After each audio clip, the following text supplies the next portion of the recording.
Laughing and drunk, my husband boasted to his friends that I was a pathetic moocher holding him back. He had no idea I was listening from the hallway holding a custom envelope that contained a $500,000 Christmas gift meant to change his life. Without a single tear, I walked to my home office, turned on the paper shredder, and fed his future right into the blades. The following month, the very company he was trying to buy into revealed a secret that destroyed his entire existence. My name is Chelsea, and I am 33 years old. Before I continue this story, let me know where you are watching from in the comments below. Hit like and subscribe if you have ever had to smile through the pain while a toxic partner severely underestimated your worth and intelligence. For 7 years, I played the role of the quiet and supportive wife to Bradley, a 35-year-old mid-level sales director at a prominent software firm here in Seattle. From the outside, we had the perfect modern American life. We lived in a stunning modern farmhouse with floor-to-ceiling windows overlooking the Puget Sound. Bradley drove a luxury sports car, wore tailored suits, and loved to play the role of the ultimate provider. He constantly reminded me and anyone else who would listen how hard he worked to give us this beautiful lifestyle. The reality was entirely different. Bradley thought I was just a freelance data analyst working from home on minor consulting gigs. He thought my income barely covered groceries and my own personal expenses. He loved that dynamic. His fragile ego required him to feel superior to be the undeniable king of the castle. What my arrogant husband did not know was that I was the secret founder and majority shareholder of Vanguard Holdings, a highly successful financial technology investment firm. I had built an empire from my home office, quietly managing tens of millions of dollars, while Bradley patted my head and told me my little data projects were cute. I kept my wealth hidden initially because we met when I was just starting out, and as my success skyrocketed, his condescending attitude became more pronounced. I wanted a husband who loved me for me, not a gold digger who viewed me as a personal bank. So I let him believe he was the sole breadwinner. I anonymously funded our lavish lifestyle through a complex network of trusts and limited liability companies. Bradley genuinely believed his mediocre corporate salary was paying for our $1.5 million home. The illusion shattered permanently on the night of our annual Christmas party. I had spent the entire week preparing the house, organizing catering, and ensuring everything was flawless for Bradley and his colleagues. The living room was filled with his insufferable finance and tech sales friends, all drinking top-shelf bourbon that I had secretly paid for.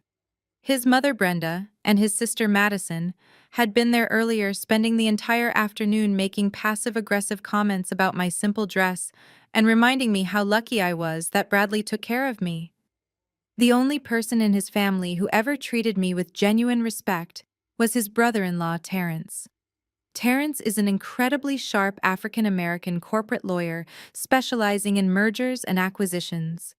He had quietly observed Bradley all evening with a look of professional disdain before excusing himself early. Terrence always seemed to know there was more to me than met the eye, but he kept his thoughts to himself and maintained a strictly neutral boundary. By midnight, most of the guests had left. Only Bradley and his inner circle of arrogant sales buddies remained in the den. I was in the kitchen, exhausted from playing the perfect hostess, cleaning up empty champagne glasses and half-eaten appetizers. I wiped my hands on a towel and picked up a heavy wax-sealed envelope from the kitchen island. It was Bradley's Christmas gift. For months, he had been complaining about needing serious capital to buy partner shares at a major tech firm called Apex. He whined constantly that he was stuck in middle management and just needed a break to become a true executive. Despite his flaws and his increasingly dismissive behavior toward me, I had decided to believe in his potential one last time. I had my lawyers draft a contract granting him full management rights over a $500,000 trust fund. It was the startup capital he desperately craved. I was finally going to reveal a portion of my wealth and give him the boost he always wanted. Holding the envelope, I walked quietly down the hardwood hallway toward the den to give it to him. The door was slightly ajar. The smell of expensive cigars and spilled whiskey drifted out along with the sound of raucous drunken laughter.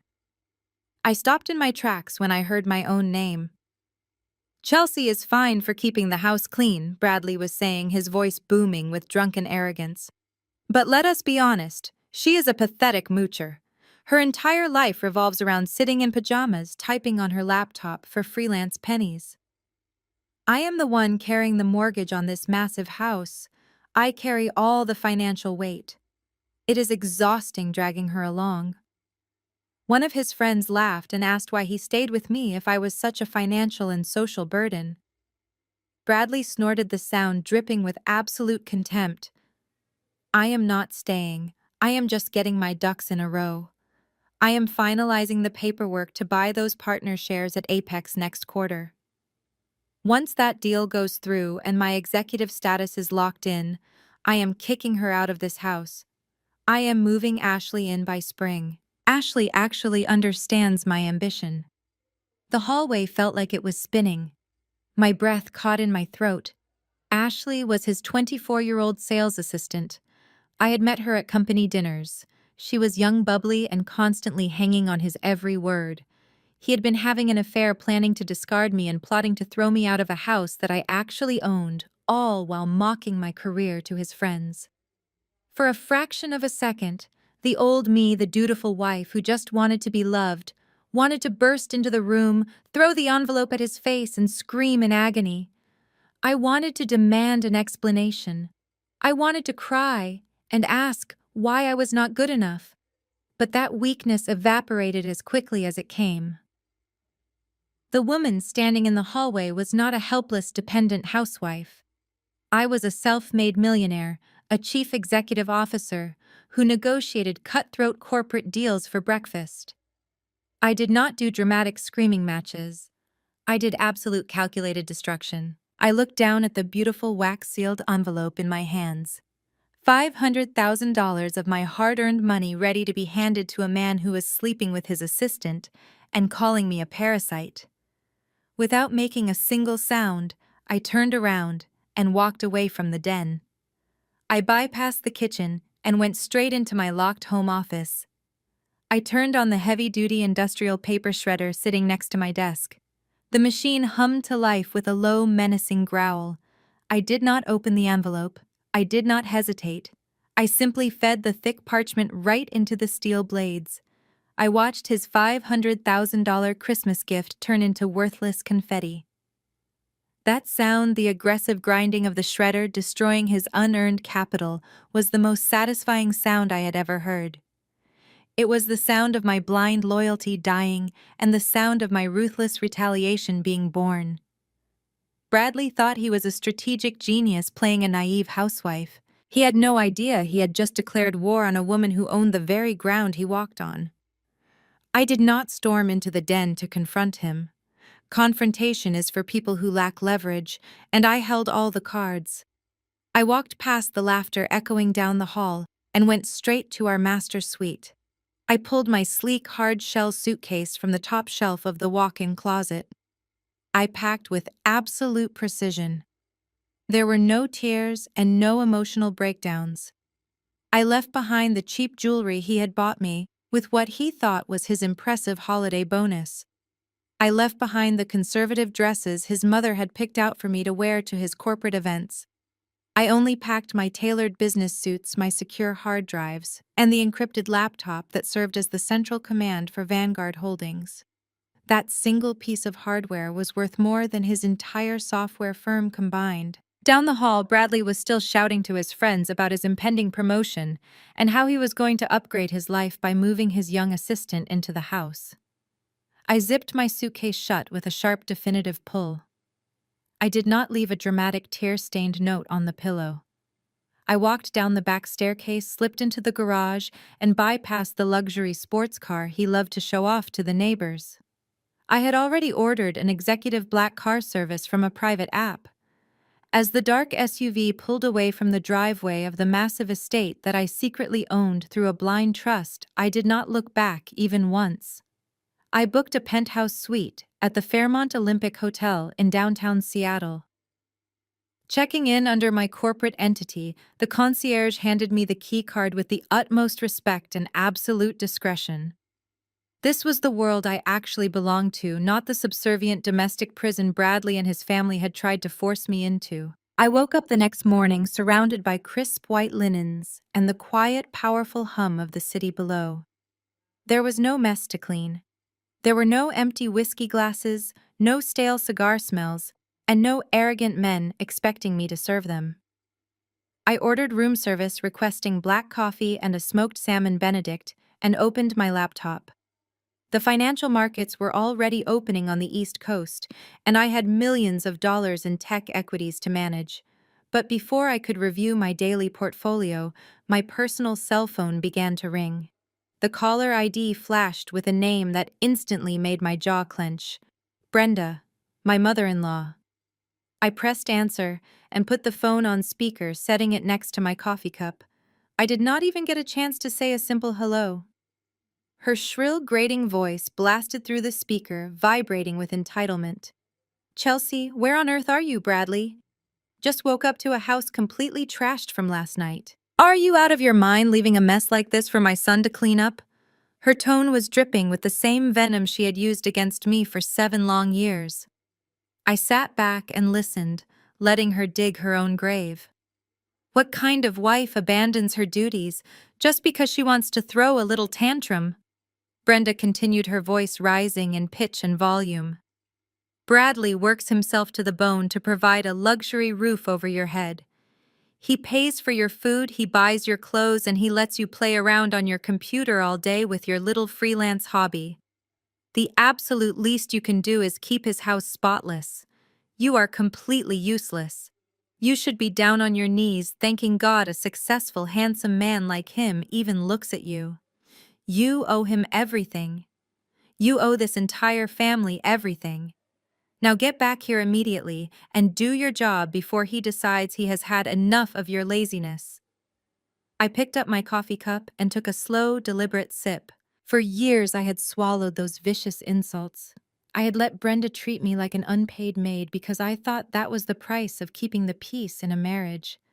I thought if I stayed humble and supportive, they would eventually see my worth and treat me like an equal. I was completely wrong. They did not want a daughter-in-law. They wanted a servant they could openly despise to make themselves feel wealthy and important. I did not raise my voice.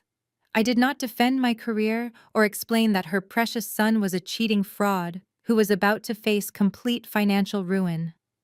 I simply reached out and pressed the red button, ending the call right in the middle of her unhinged screaming fit. I opened my private banking application on my laptop. I navigated directly to the Platinum Wealth Management page. Brenda had been using a supplementary credit card linked to that specific account for the past 4 years. Bradley always told her he was paying for it out of his own executive salary. He loved playing the generous, highly successful son who could afford to spoil his mother. In reality, that card was tied directly to a private family trust funded entirely by my company Vanguard Holdings. I was the one quietly paying for her weekly spa days, her expensive country club lunches, and her absurd boutique shopping habits. With 2 clicks on my trackpad, I located her specific card number in the registry. I selected the option for permanent deactivation and selected unauthorized user as the reason code. I confirmed the action. The screen flashed a green checkmark indicating the card was instantly and permanently blocked across all global networks. I closed the laptop, finished my coffee, and smiled out at the Seattle skyline. Let her try to pay for her luxury brunch with her friends this afternoon. I did not storm into the den to confront him. Confrontation is for people who lack leverage, and I held all the cards. I walked past the laughter echoing down the hall and went straight to our master suite. I pulled my sleek, hard-shell suitcase from the top shelf of the walk-in closet. I packed with absolute precision. There were no tears and no emotional breakdowns. I left behind the cheap jewelry he had bought me with what he thought was his impressive holiday bonus. I left behind the conservative dresses his mother had picked out for me to wear to his corporate events. I only packed my tailored business suits, my secure hard drives, and the encrypted laptop that served as the central command for Vanguard Holdings. That single piece of hardware was worth more than his entire software firm combined.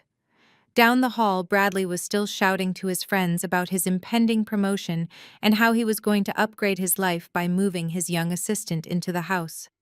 I zipped my suitcase shut with a sharp, definitive pull. I did not leave a dramatic tear-stained note on the pillow. I walked down the back staircase, slipped into the garage, and bypassed the luxury sports car he loved to show off to the neighbors. I had already ordered an executive black car service from a private app. As the dark SUV pulled away from the driveway of the massive estate that I secretly owned through a blind trust, I did not look back even once. Bradley woke up the next morning to a throbbing hangover and a house that looked like a frat party disaster. The smell of stale beer and cold cigars permeated the living room. He shouted my name, expecting me to emerge from the kitchen with aspirin and a hot breakfast, just like I had done for the past 7 years. When he found my closet half empty and my encrypted laptop missing, he did not panic. He actually laughed. In his arrogant mind, I was just throwing a predictable hysterical female tantrum. He figured I had checked into some budget motel down the highway and would come crawling back the moment I realized how cold the real world was without his glorious protection. He pulled out his phone and typed a viciously condescending text message. "You have exactly 2 hours to get your act together. Come back here and clean up this mess. If you are not back by noon, I am cutting off your allowance. Do not test me, Chelsea. You have no idea how hard life is out there for someone with no real skills."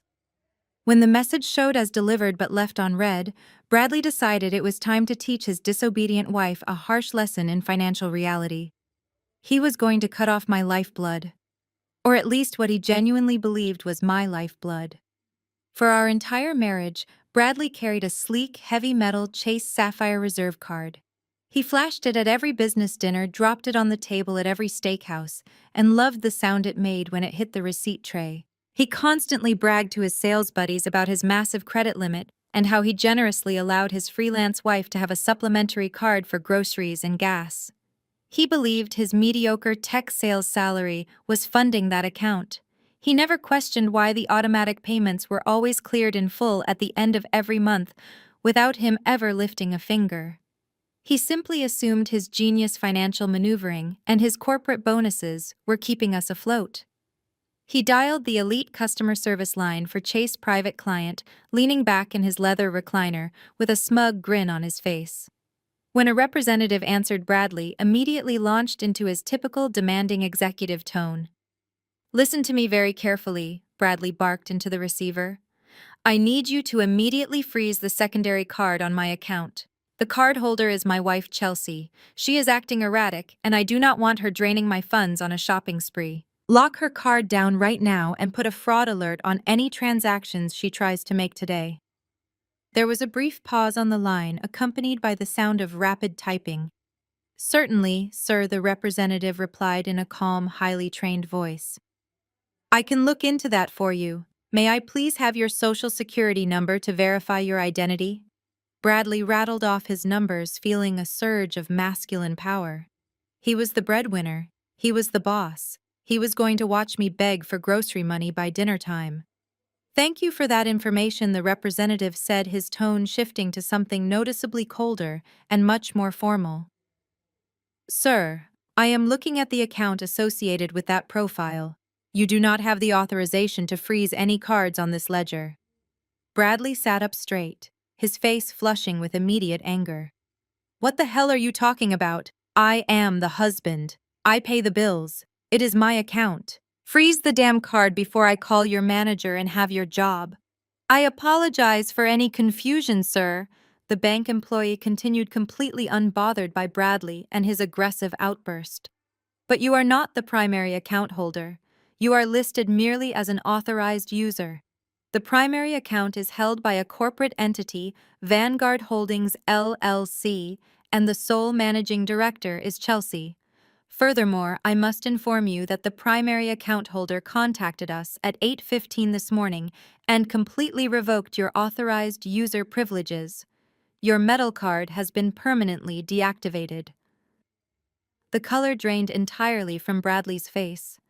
The smugness vanished, replaced by a cold, creeping sense of dread. Revoked. What do you mean revoked?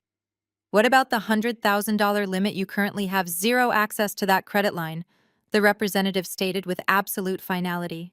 Your profile has been completely scrubbed from the Vanguard Holdings corporate account. If you have any further questions regarding your personal finances, I suggest you contact the primary account holder directly. Have a good day, sir. The line went dead. Bradley stared at his phone in absolute shock. The $100,000 safety net he used to fund his lavish fake lifestyle was gone. It had never been his to begin with. But the nightmare for Bradley was only just beginning. He had not stayed home to clean the house. He had a pressing engagement. Just 2 hours after that humiliating phone call, Bradley was standing in the opulent marble-floored lobby of the Four Seasons Hotel downtown.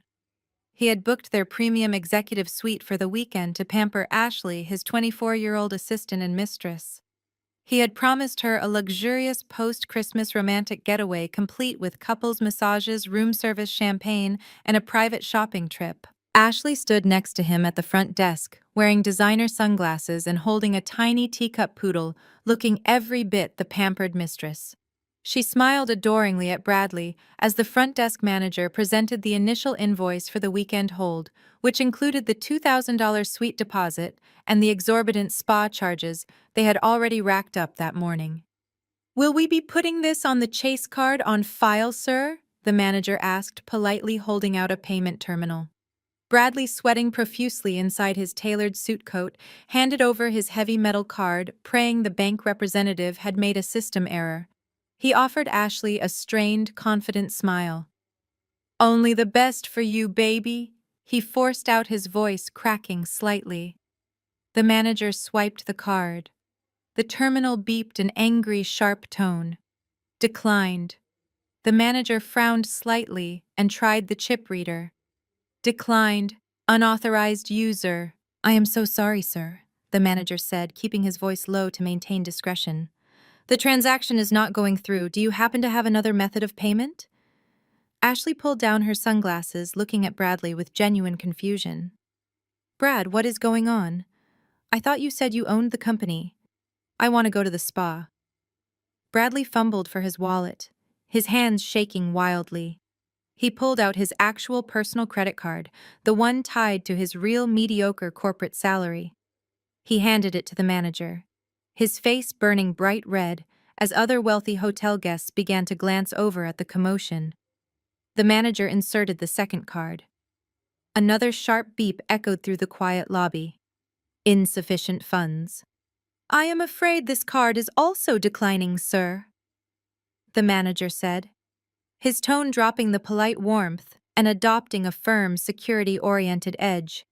"We cannot authorize your room key or your spa access without a valid payment method." Ashley stepped back, her face twisting in utter disgust as she looked at the man who had promised her the world. "You do not even have money for a hotel room," she hissed loud enough for the concierge staff to hear. "You told me you were rich. You told me your wife was just a broke loser weighing you down." Bradley stood there completely paralyzed in the center of the lobby.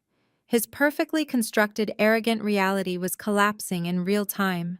He had no access to luxury. He had no power. He had absolutely nothing. And for the very first time in his life, he realized the terrifying truth. He was the broke loser, and I was the one who had been funding his entire existence. I sat by the window of my penthouse suite watching the Seattle ferries glide across the gray water. My phone vibrated on the glass coffee table. The screen lit up with a message from Madison, my incredibly superficial sister-in-law. Madison was a woman who defined her entire existence by the designer logos plastered across her handbags and the luxury brunch spots she tagged on her social media. She had always treated me like a pathetic charity case, constantly offering me her outdated, out-of-season clothes out of sheer pity. I picked up the phone and opened the message. It was a long, vicious block of text dripping with the unearned arrogance that ran deep in her family DNA. Bradley told me everything you crazy woman, Madison wrote. You really thought you could just throw a temper tantrum and run away. Well, congratulations, you played yourself. Bradley is sitting with a ruthless divorce attorney right now. He is filing an emergency order to freeze all your joint bank accounts so you cannot steal his hard-earned money. He is also changing the locks on the house today. His lawyer said he has full legal grounds to kick you to the curb. You are going to get absolutely nothing in this divorce. You better start looking for a cardboard box to live in because my brother is taking the house, the cars, and every single penny. Have fun being homeless. I read the message twice. I did not feel a single ounce of fear or anxiety. I actually smiled. The sheer blinding ignorance of these people was truly a marvel to witness. Bradley had rushed to some strip mall lawyer spinning a fictional tale about being a wealthy tech executive victimized by a runaway housewife. He genuinely believed that the massive $1.5 million modern farmhouse we lived in was community property just because he paid the utility bills and ordered the landscaping service from his checking account. He clearly forgot or simply never understood the stack of legal documents he signed the week before our wedding. I opened my encrypted laptop and accessed my private legal server. I bypassed the financial portfolios and opened the real estate vault. I found the exact file I needed. It was a pristine, legally binding digital document containing the original deed, the property tax records, and the prenuptial asset schedule. I downloaded the file, attached it to a new message, and sent it directly to Madison. I did not send a long, emotional paragraph defending myself. I replied with absolute surgical precision. Read the attached document carefully, Madison, I typed. Tell your brother and his cheap lawyer to look at page 4. The document clearly outlined the indisputable truth. The property was not owned by Bradley. It was not even owned by me as an individual. The estate was owned entirely by Emerald Peak Holdings, LLC. It was a corporate entity that I had formed and funded 2 full years before I ever met Bradley. The house was purchased in cash by my company. It was an ironclad premarital asset completely shielded from any community property laws in the state of Washington. Bradley had zero equity in the property. He had zero legal claim to its financial value. In the strict eyes of the law, he was nothing more than a month-to-month tenant living in a house owned by my corporation. But I was not finished. I attached a second file to the message. It was a formal, legally binding 30-day notice to vacate, drafted and stamped by my elite corporate legal team at Vanguard Holdings. I typed my follow-up message to Madison. Bradley is not changing any locks. As the sole proprietor of the LLC that owns that property, I am serving him with an official eviction notice. He has exactly 30 days to pack his cheap suits and vacate my premises. If he damages a single wall or refuses to leave by the deadline, my legal team will have the county sheriff physically remove him for trespassing. You can tell him to start looking for his own cardboard box. I watched the read receipt appear on my screen. I knew Madison was staring at those documents, her perfectly manicured fingernails trembling as her brother's glorious financial illusion shattered before her eyes. But I was not done with her yet. Madison had spent years mocking my career, boasting about her own fabulous lifestyle. She always claimed she had a secret trust fund from a distant great-aunt that allowed her to buy authentic designer bags and vacation in luxury resorts, despite the fact that she did not work, and her husband Terrence was the only one bringing in a paycheck. Terrence was a brilliant, hard-working corporate attorney, but he was strict with their household budget to pay off his massive law school debt. Madison hated his financial discipline. She loved to flaunt her secret allowance to me, rubbing it in my face that she had generational wealth while I was just a struggling data analyst. What the foolish woman never knew was the actual identity of her secret benefactor. 5 years ago, when Madison and Terrence were struggling with their finances, I secretly intervened. I wanted to help them without damaging Terrence's fierce pride. I set up an anonymous family grant through one of my secondary financial institutions. It automatically wired $3,000 every single month into a private account in Madison's name. It was meant to ease their burden and help them build a solid foundation. Instead, Madison used my money to fund her vain, superficial shopping addiction, completely hiding the funds from her honest husband. She used my own money to buy the designer shoes she wore when she stepped into my house to insult me.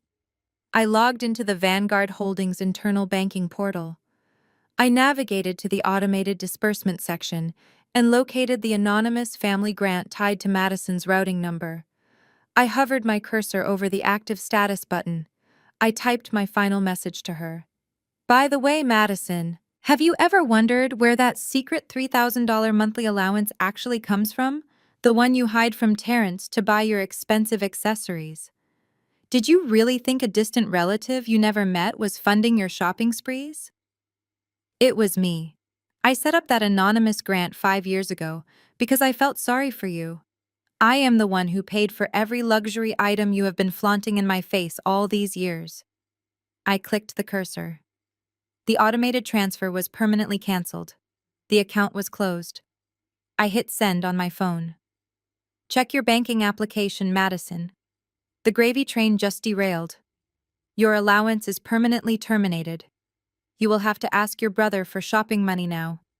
Oh wait, he is about to be homeless. Have a fabulous day. I placed my phone face down on the table. The silence in my penthouse suite was incredibly peaceful.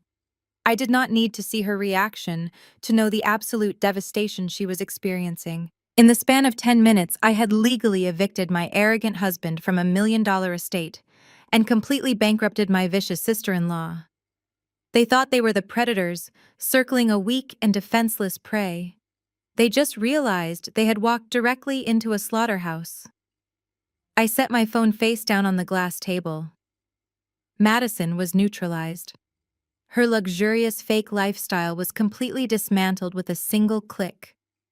Now it was time to turn my crosshairs back to the primary target. I adjusted my posture in the ergonomic chair, took a deep breath of the quiet hotel air, and pulled my encrypted laptop closer. Bradley and I maintained one joint savings account at a local credit union. It was a modest fund containing about $150,000. I had set it up early in our marriage and seeded it with my own money just to give him a sense of shared financial responsibility. He always managed that specific account, proudly claiming he was building our nest egg. As a data analyst by trade and a financial technology architect by design, numbers are my native language. I bypassed the standard clunky banking portal and ran a custom diagnostic script I had written for Vanguard Holdings to track untraceable offshore routing numbers. Bradley was practically a caveman when it came to digital security. He used the same simple password for everything. The spreadsheet populated instantly on my screen. I did not even need to dig deep into the hidden layers of the ledger. Bradley had been funneling cash out of the joint account in steady calculated increments for the past 6 months. The total amount extracted was exactly $80,000. I traced the outgoing routing numbers with a few rapid keystrokes. $25,000 was wired directly to a luxury auto dealership over in Bellevue. I cross-referenced the transaction ID with public county vehicle registration records. The funds were used as a massive down payment on a brand new white Range Rover. The registered owner was Ashley. I kept scrolling down the ledger, my eyes scanning the digital footprints of his betrayal. Another $12,000 went to a high-end jeweler downtown. The transaction details listed a diamond tennis bracelet and matching earrings. There were also charges for weekend getaways to Napa Valley, expensive dinners at Michelin star restaurants, and designer handbags. Bradley was playing the billionaire sugar daddy using the very money I had quietly deposited into our emergency fund. The sheer audacity of his actions was almost laughable. He had called me a pathetic moocher to his friends. He had bragged about his financial dominance while literally stealing from our shared savings to buy the affection of a 24-year-old assistant. He really believed I was just a naive domestic housewife who never checked the ledgers. A normal wife would have reacted with immediate blinding rage. She would have driven straight to his office building, stormed into the sales department, and dragged Ashley out by her hair. She would have screamed, cried, and demanded answers in front of his entire corporate team. but I do not do public screaming matches. Emotional outbursts are a sign of lost control, and I operate exclusively on cold, hard facts and devastating legal consequences. I took high-resolution screenshots of every single fraudulent transfer. I compiled the raw data into a pristine, indisputable forensic accounting report. In the state of Washington, assets acquired during a marriage are generally considered community property, subject to an equal division. However, there is a very specific punitive legal provision known as the dissipation of marital assets. When one spouse secretly squanders joint funds on an affair or reckless behavior, the court heavily penalizes the offending party. They are legally required to reimburse the innocent spouse for every single stolen penny directly from their own share of the remaining assets. I opened my secure corporate email client and composed a message to my elite divorce attorney. His name was Garrison, a notoriously ruthless litigator who charged $800 an hour and never lost a case. He was the kind of lawyer other lawyers were terrified to face in a courtroom. I attached the forensic PDF to the email. The subject line read, "Dissipation of marital assets and emergency asset freeze." I kept the body of the message brief and strictly professional. Garrison, please review the attached ledger. My husband has embezzled exactly $80,000 from our joint savings account over the last 6 months to fund an extramarital affair. The marital assets were used to purchase a luxury vehicle and jewelry for his subordinate. Please add this dissipation claim to our initial divorce filing. I want every single dollar clawed back from his remaining equity. Furthermore, execute the immediate freezing of all joint accounts before he can drain the remaining balance. Do not notify his legal counsel until the freeze is fully active. I clicked send. The satisfaction that washed over me was intoxicating. Bradley thought he was a cunning mastermind, living a glamorous double life. He thought he could discard me and seamlessly transition into a shiny new life, with Ashley funded entirely by my money. He had no idea that I was already 5 steps ahead of him, systematically closing every possible exit. The financial noose was tightening rapidly around his neck. He had already lost access to the platinum credit card. He was about to be legally evicted from $1 million estate he thought he owned. His sister was cut off from her secret allowance. And now the money he stole to impress his mistress was going to be weaponized against him in a court of law. Ashley would soon realize that her wealthy, generous boss was actually a broke, soon-to-be homeless fraud facing massive legal debts. She loved the white Range Rover and the diamond earrings, but she was about to discover that being attached to a sinking ship comes with a heavy price. I closed the banking portal and leaned back against the plush hotel pillows. I looked out at the beautiful rain-swept Seattle skyline. The board was set perfectly. The pieces were moving exactly as I commanded. Bradley was bleeding out financially, and the best part was that he still had absolutely no idea who was holding the knife. The walls of Bradley's carefully constructed reality were rapidly caving in. I sat in my hotel suite watching the digital dominoes fall one by one through my network monitoring software. After the humiliating decline of his credit cards in the lobby of the Four Seasons, Ashley threw a spectacular tantrum. She did not quietly accept his fumbling excuses about unexpected bank errors or frozen accounts. She demanded the luxury weekend she was promised, threatening to take the white Range Rover and drive back to her own apartment if he could not provide the lifestyle she expected. Bradley was bleeding out, stripped of his financial armor, and desperate to keep his shiny new mistress from abandoning ship. But keeping Ashley happy was only a fraction of his immediate nightmare. The real crushing weight on his shoulders was the impending deadline for his corporate buyout. Bradley had spent the last 8 months aggressively kissing up to the senior partners at Apex, a prominent software firm. He was offered a rare opportunity to buy into the company as an executive partner. The buy-in price was exactly $300,000. He had to wire the funds into the company escrow account by the end of the week or lose the promotion entirely. For a man who had secretly relied on his wife's anonymous wealth for years, $300,000 might as well have been $300 million. His personal checking account held barely enough to cover his basic car insurance and his golf club membership. He was entirely broke, backed into a corner and suffocating under the weight of his own grand illusions. He needed a massive injection of liquid cash, and he needed it immediately. That is when his arrogant, desperate mind turned to the house. He thought about the sprawling $1.5 million modern farmhouse we lived in. He knew there was zero debt on the property. He knew it was paid off in full. In his profound ignorance of corporate law and real estate structuring, he assumed that simply being my husband granted him automatic access to the equity of the home. He decided the fastest way to get the cash for his Apex partnership was to take out a home equity line of credit, commonly known as a HELOC. He assumed I was just a financially illiterate freelance worker who barely understood how to balance a checkbook. He figured I never looked at official property records, never checked my credit report, and certainly never monitored complex banking inquiries. He convinced himself that he could quietly extract $300,000 from the house, use it to buy his executive shares at Apex, and then pay the loan back with his massive new corporate dividends before I ever noticed a single thing was missing. He justified the theft in his own mind, deciding he deserved the money for putting up with a wife he viewed as a pathetic underachiever. From the quiet sanctuary of my hotel room, I watched his entire fraudulent scheme unfold in real time. Because the property was owned exclusively by Emerald Peak Holdings LLC, any financial inquiry or credit pull against the asset triggered an immediate, highly encrypted alert directly to my private server. My laptop chimed with a high-priority notification just after lunch. I opened the dashboard and saw the digital application processing through a major national bank. Bradley had initiated the HELOC request.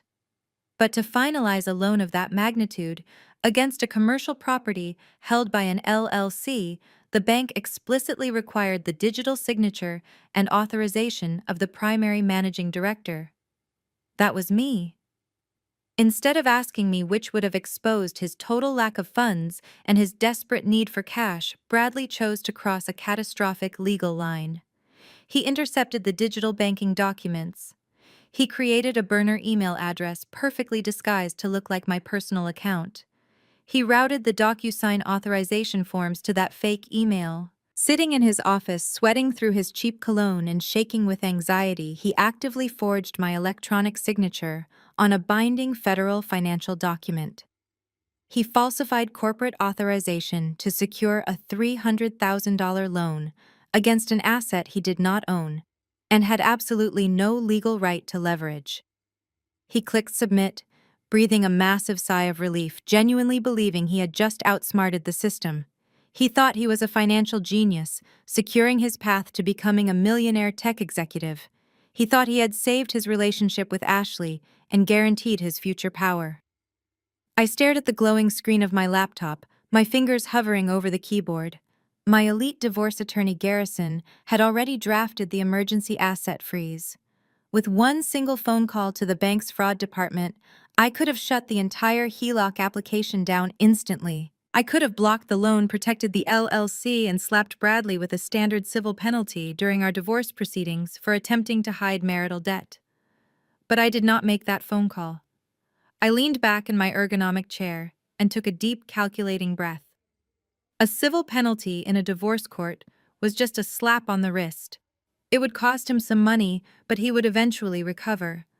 But intentionally forging a signature on a home equity line of credit across state banking lines was not a civil matter. It was felony bank fraud. It was wire fraud. It was identity theft on a corporate level. It was a severe federal crime carrying mandatory minimum prison sentences. If I stopped him now, he would just be a broke, cheating husband who tried to pull a fast one. But if I let the bank approve the application, if I let them disperse the funds, and if I let him wire that stolen money directly into the Apex corporate escrow account, the crime would be absolute, documented, and entirely irreversible. He would lock himself inside a federal trap with no possible exit. I closed the security alert window and allowed the banking algorithm to process his forged application without any interference. I watched the status bar on my screen change from pending to approved. I did not intervene. I sat back, took a sip of my coffee, and smiled, feeling completely at peace with the destruction to come. I was going to let him dig his grave as deep as he possibly could before I finally buried him in it. The red alert on my encrypted dashboard blinked with a steady, rhythmic pulse. The automated banking system had officially approved the fraudulent home equity line of credit. I sat in the absolute quiet of my hotel suite, staring at the screen as the status changed to final processing. My phone buzzed on the glass table. It was Garrison, my notoriously ruthless divorce attorney. I had granted his firm read-only access to my real estate holding alerts just in case Bradley attempted any desperate financial maneuvers during the separation. Garrison rarely called me personally unless the situation was critical. I answered the call and put it on speaker. Garrison did not bother with pleasantries. He launched straight into the legal crisis. Chelsea, I am looking at a live alert from the county property registry. Garrison said, his voice sharp and urgent. Bradley just submitted a forged authorization to leverage the Emerald Peak property. He is trying to pull $300,000 against the estate. I already have my paralegals drafting an emergency cease and desist order for the bank. I need your verbal authorization to contact the federal authorities immediately. We have to shut this disbursement down before the funds are released. This is a massive legal breach. I took a slow sip of my coffee, keeping my eyes locked on the digital progress bar on my monitor. Do not send the cease and desist, I said. And absolutely do not call the authorities yet. Stand down, Garrison. There was a heavy silence on the other end of the line. Garrison was a man who charged $800 an hour to destroy people in court. He was not used to clients telling him to ignore blatant financial crimes. Chelsea, you need to understand the severity of this situation. Garrison warned, his tone dropping an octave. Your husband is committing identity theft and bank fraud.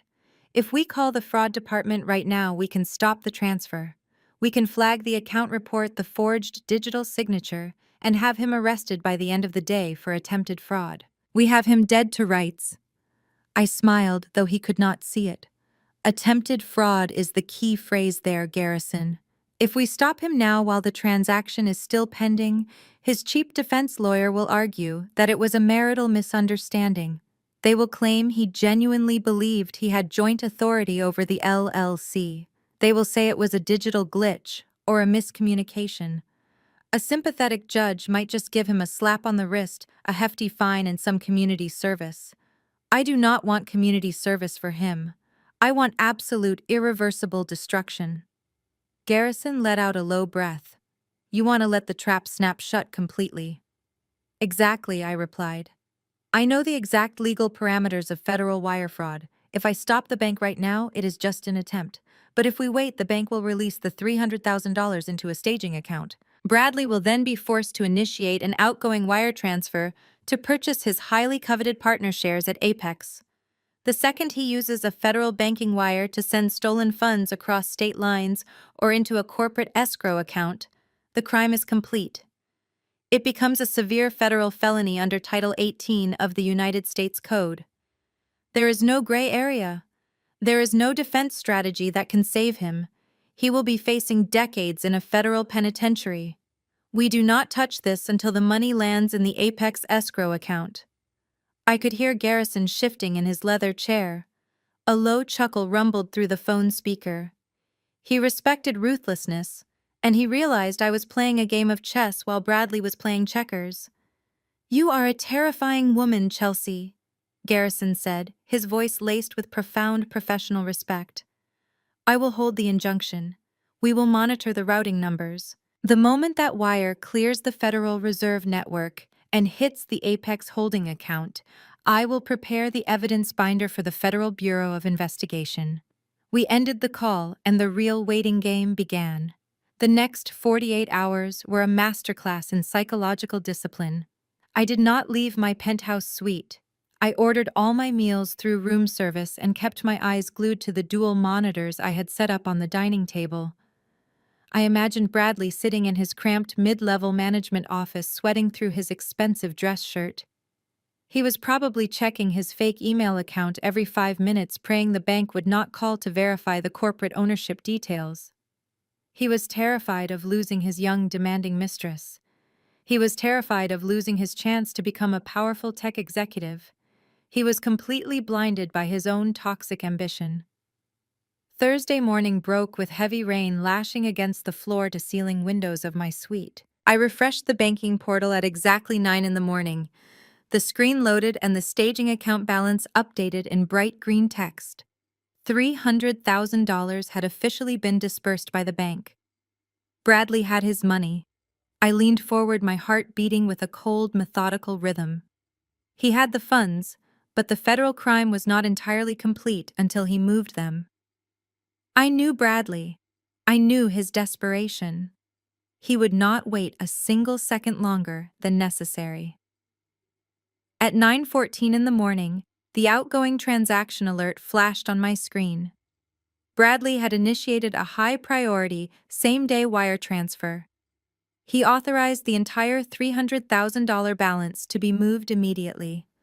I tracked the routing numbers as the digital currency left the staging account. It bypassed the local clearinghouse and entered the federal banking network. I watched the destination data populate on my screen. The receiving institution was a secure corporate escrow account managed by the legal department of Apex Software. The funds were specifically earmarked for the executive partnership buy-in program. Bradley was officially trying to buy his seat at the big table using money he had just stolen by forging my signature. He thought he had just won the ultimate victory. He probably sent a smug text message to his mistress, right at that moment, telling her to start packing for their new luxury life together.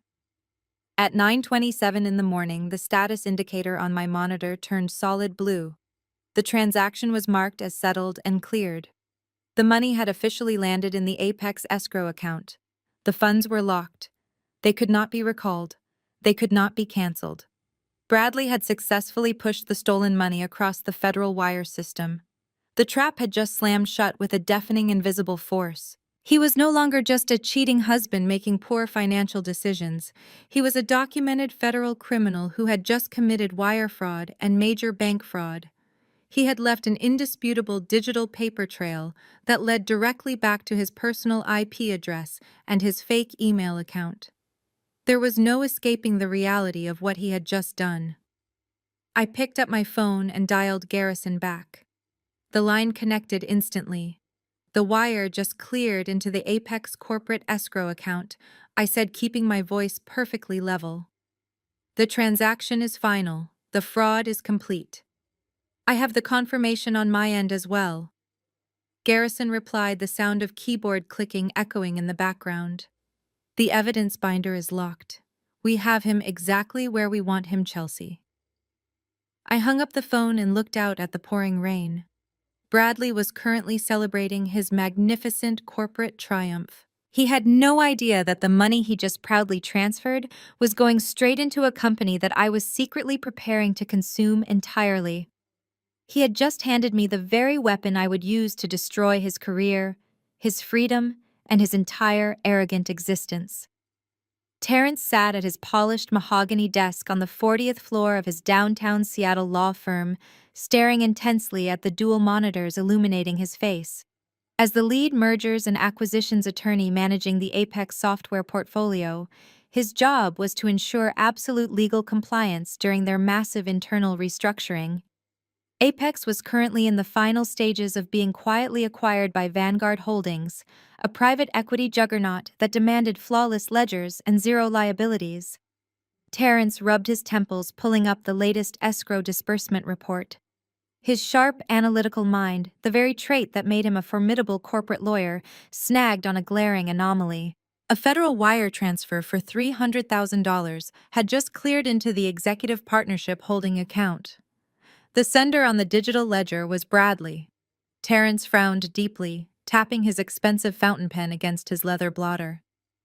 As an African-American man who had fought relentlessly for every ounce of his success in the corporate legal world, Terrence possessed a highly attuned radar for fraud.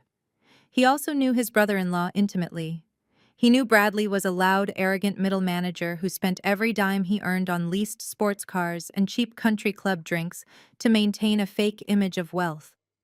He also knew his own wife Madison constantly complained about Bradley asking to borrow cash to cover his golf fees. There was absolutely no logical universe where Bradley had $300,000 in liquid capital sitting around. Terrence ran a quick, highly discreet query through the federal banking routing data attached to the wire. The funds did not originate from a standard personal checking account or a legitimate investment liquidation. They came from a freshly approved home equity line of credit tied to a commercial entity named Emerald Peak Holdings, LLC. Terrence narrowed his dark eyes and pulled up the state corporate registry.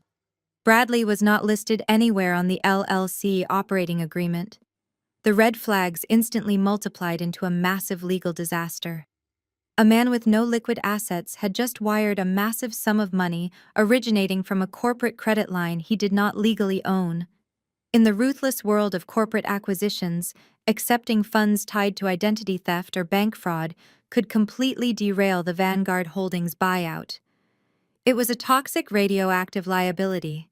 Terrence had a strict ethical obligation to protect the firm, even if the person committing the felony happened to be married to his sister-in-law. He had always maintained a strict neutral boundary when it came to his wife's toxic family. He knew Madison and Bradley treated Chelsea horribly, but he kept his head down and focused on his work. Now Bradley had dragged his criminal behavior right onto Terrence's desk. He could not take this to the current Apex board of directors. They were too desperate for the acquisition cash to care about one questionable executive buy-in. Terrence needed to go directly to the top. He utilized a highly secure encrypted communication channel established specifically for the acquisition attorneys to contact the elusive executive board of Vanguard Holdings. He drafted a stark, urgent memorandum detailing the suspicious federal wire and requesting an immediate off-the-books meeting with the Vanguard managing director to discuss a severe compliance breach that threatened the entire merger. Less than 10 minutes later, his encrypted inbox pinged with a response. The message was incredibly brief. It dictated a time and a location for a private meeting that very afternoon.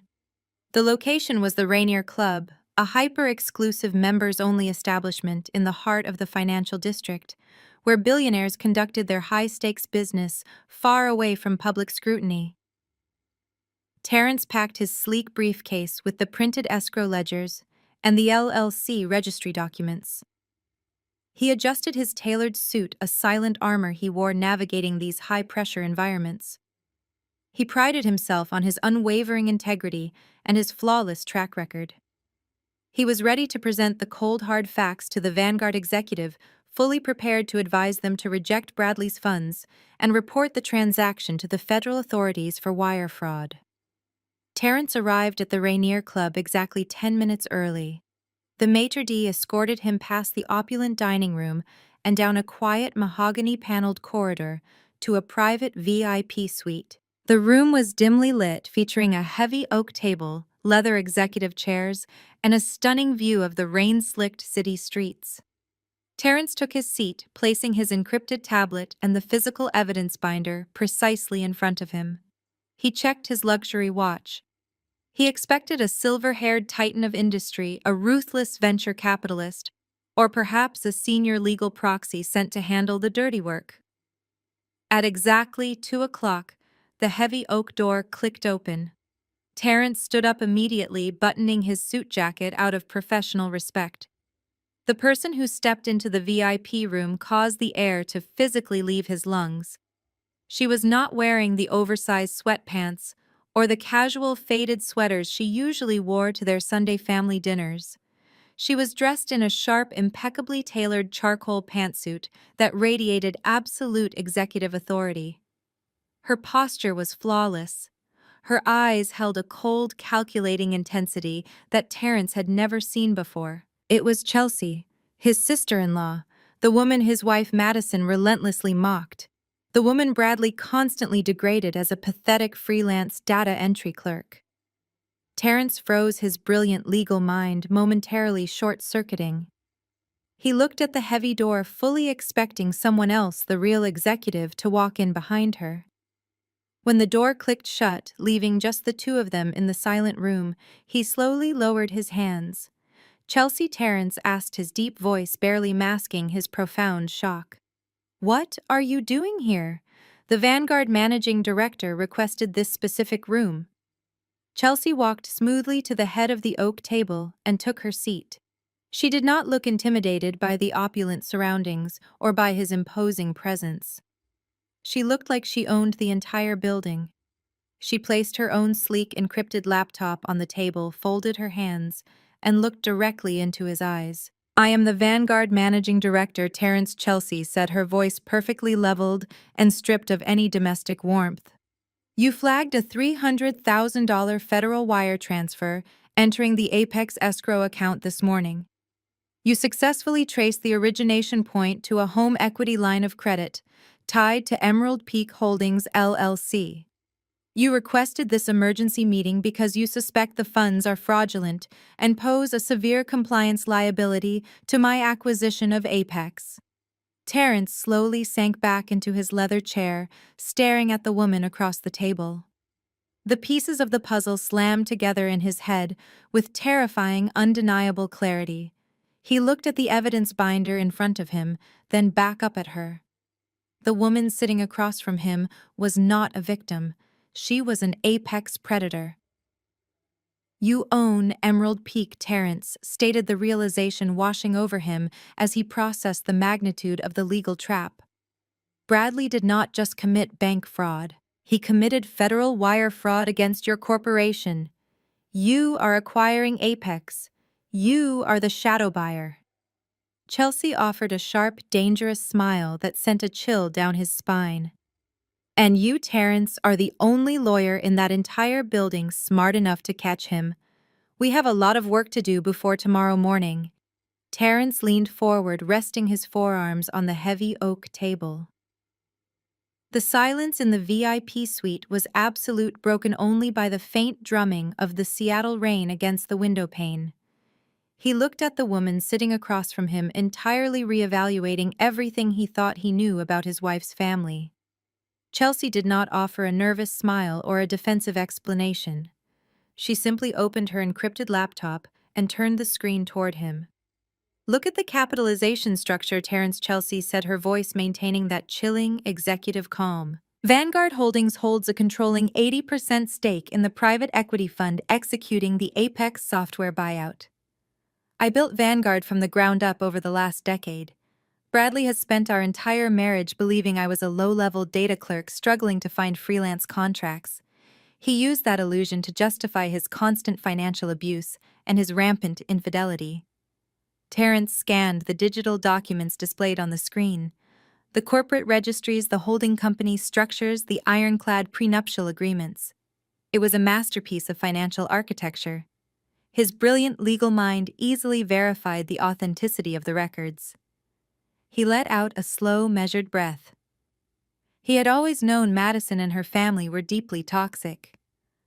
Madison spent her days obsessed with designer labels and manufactured social media status, constantly draining his patience with her superficial demands. Brenda, his mother-in-law, was a vicious matriarch who measured a person's worth entirely by their bank account. Terrence had endured their thinly veiled prejudice and their endless greed for years, isolating himself in his work to preserve his own sanity. He had worked twice as hard as his privileged peers to secure his position as a top-tier corporate lawyer. Integrity was his only currency. Now his arrogant, cheating brother-in-law had dragged a massive federal felony right into the middle of Terrence's multi-million-dollar acquisition deal. "Bradley forged your signature on a federal banking document to secure a home equity line of credit," Terrence stated, summarizing the facts with razor-sharp precision. "He bypassed the LLC protections, illegally leveraged a commercial asset he does not own, and executed a wire transfer across state lines. He deposited $300,000 of stolen capital into the Apex escrow account to purchase executive partner shares." Chelsea nodded once. "And he did it while actively planning to throw me out of my own house so he could move his 24-year-old assistant into the master bedroom." Terrence closed his eyes for a brief second, feeling a wave of absolute disgust for the man. Bradley was not just a fool. He was a reckless, arrogant criminal whose blind ambition was about to detonate a corporate bomb. If Terrence allowed those fraudulent funds to clear the final audit, it would poison the entire acquisition. It would compromise Terrence's law firm and expose them to catastrophic federal liabilities. You could have stopped the transfer at the bank level, Terrence noted, opening his eyes to meet her gaze. You could have frozen the application before the funds ever hit the Apex holding account. Why did you let the wire clear? Because stopping him at the bank level would only result in a slap on the wrist. Chelsea replied, her tone dipping into something terrifyingly absolute. He would hire a cheap defense attorney, claim marital miscommunication, and walk away with a fine. I do not want him to walk away. I want him to face the exact consequences of his arrogance. Federal wire fraud carries a mandatory prison sentence. He chose to steal. He chose to forge federal documents. I merely provided the rope, and he eagerly tied the noose around his own neck. Terrence looked at the evidence binder he had brought with him. He had walked into this room fully prepared to advise a faceless venture capitalist to reject the funds and report the breach to the authorities. He had fully intended to throw Bradley to the wolves to protect his own professional integrity and the reputation of his firm. Knowing that Chelsea was the architect of this trap did not change his ethical obligations. In fact, it solidified them. He thought about Madison, who had likely spent her morning shopping with money she did not earn. He thought about Brenda, who had probably spent her day bragging to her country club friends about her son's impending promotion. The entire family was built on a foundation of lies, entitlement, and stolen valor. Terrence was completely exhausted from carrying the moral weight of their dysfunction. He was done protecting people who despised hard work and operated on pure, unadulterated greed. He looked at Chelsea, realizing she was the only person in this entire chaotic family web who actually shared his core values of discipline and accountability. I have a fiduciary duty to protect the acquiring entity in this merger, Terrence said, his deep voice resonating with absolute conviction. Vanguard Holdings is my client. You are my client, Chelsea. My ethical obligation is to ensure that no fraudulent capital enters the Apex corporate structure. Bradley's actions represent a severe, undeniable breach of federal law and corporate compliance. Chelsea offered a small, calculating smile. I was hoping you would see it that way. You are the only person in that family I have ever respected, Terrence. You earned your position. You understand the law. I need an attorney who can facilitate the final phase of this acquisition without letting Bradley slip through the cracks. What exactly do you need me to do? Terrence asked, pulling a fresh legal pad from his briefcase and uncapping his fountain pen. Tomorrow morning, Bradley is scheduled to sign his executive partnership agreement in the Apex boardroom, Chelsea explained, leaning forward to outline the final maneuver. He expects to walk into that room, sign a standard contract, and be handed his new corporate title. I want you to draft the final paperwork for that meeting, but it will not be a standard partnership agreement. Terrence began writing rapidly, his legal mind immediately grasping the strategy. You want a comprehensive termination package combined with a formal notice of frozen assets. Exactly, Chelsea confirmed. I want a document that explicitly outlines his termination for cause due to severe ethical violations and financial fraud. I want the paperwork to legally freeze the $300,000 currently sitting in the escrow account, pending federal investigation. I want him to sit down at that polished mahogany table, expecting to be crowned king, only to be handed his own financial death warrant. I will draft the documents personally, Terrence stated, his pen flying across the legal pad. I will ensure the termination clause is absolutely ironclad. We will strip him of all unvested stock options, revoke his severance package, and formally notify him that his escrow funds have been seized by the Corporate Compliance Division due to suspected wire fraud. He will leave that room with absolutely nothing. Chelsea closed her encrypted laptop and slid it into her leather tote bag. And Terrence, I will be attending that meeting personally. I am taking the seat at the head of the table as the new primary shareholder of Apex Software. I want to look him in the eyes when he realizes he just tried to steal from his own boss. Terrence neatly folded his notes and placed them back into his briefcase. He stood up, buttoned his suit jacket, and extended his hand across the heavy oak table. He felt a profound sense of professional alignment and a deep, quiet satisfaction. The days of indulging his wife's toxic gold-digging family were officially over. He was standing on the right side of the law, and he was standing on the right side of justice. "I will have the documents finalized and stamped by 8 o'clock tomorrow morning," Terrence said, shaking her hand with a firm, respectful grip. "It will be a pleasure doing business with you, Madam Chairman. See you in the boardroom." Bradley walked into the dining room of Seattle's most exclusive Michelin-starred seafood restaurant, acting as if his name was already etched onto the building exterior. He wore a brand-new tailored suit he could barely afford, his chest puffed out with the artificial confidence of a man who believed he had just outsmarted the universe. Tonight was his grand victory lap. Tomorrow morning, he would sign the paperwork to become an executive partner at Apex Software, and he wanted to celebrate his impending wealth in the most obnoxious way possible.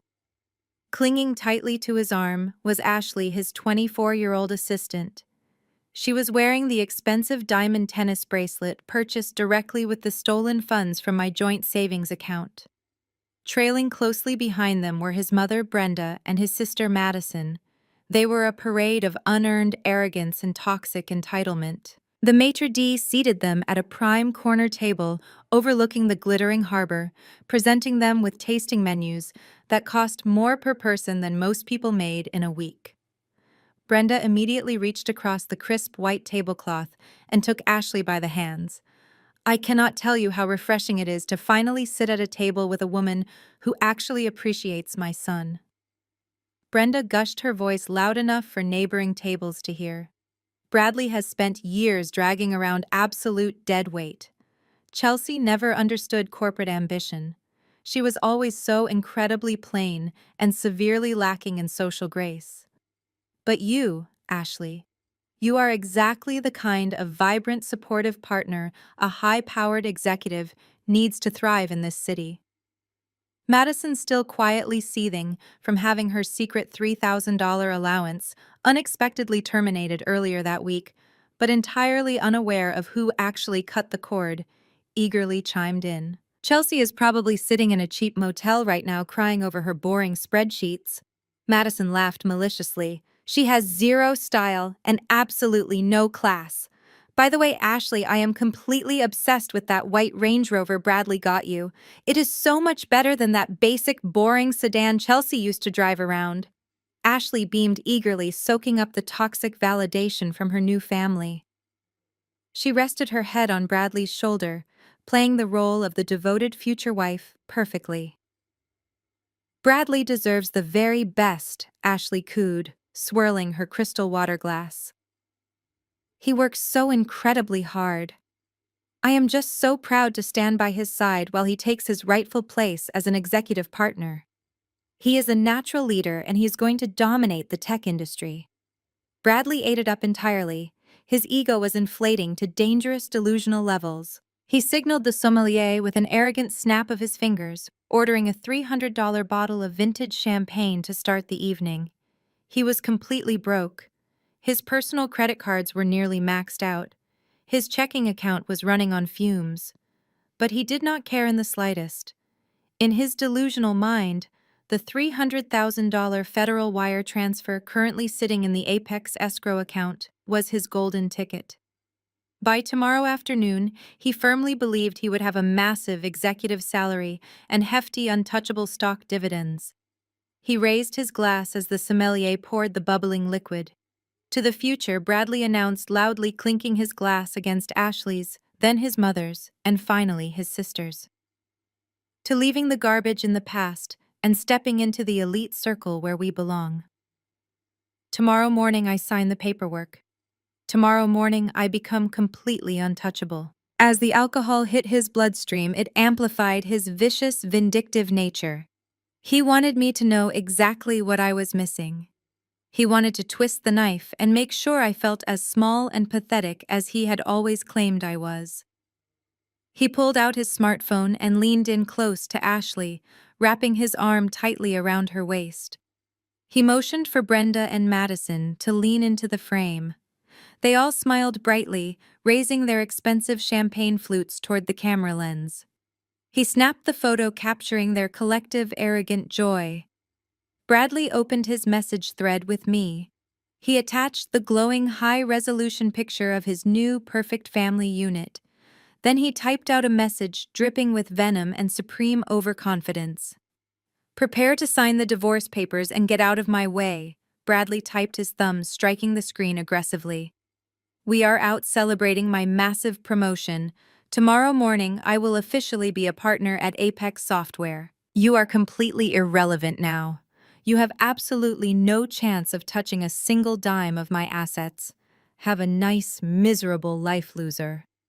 He hit send with a hard tap of his finger, setting his phone face up on the table so he could watch for my inevitable, emotionally devastated reply.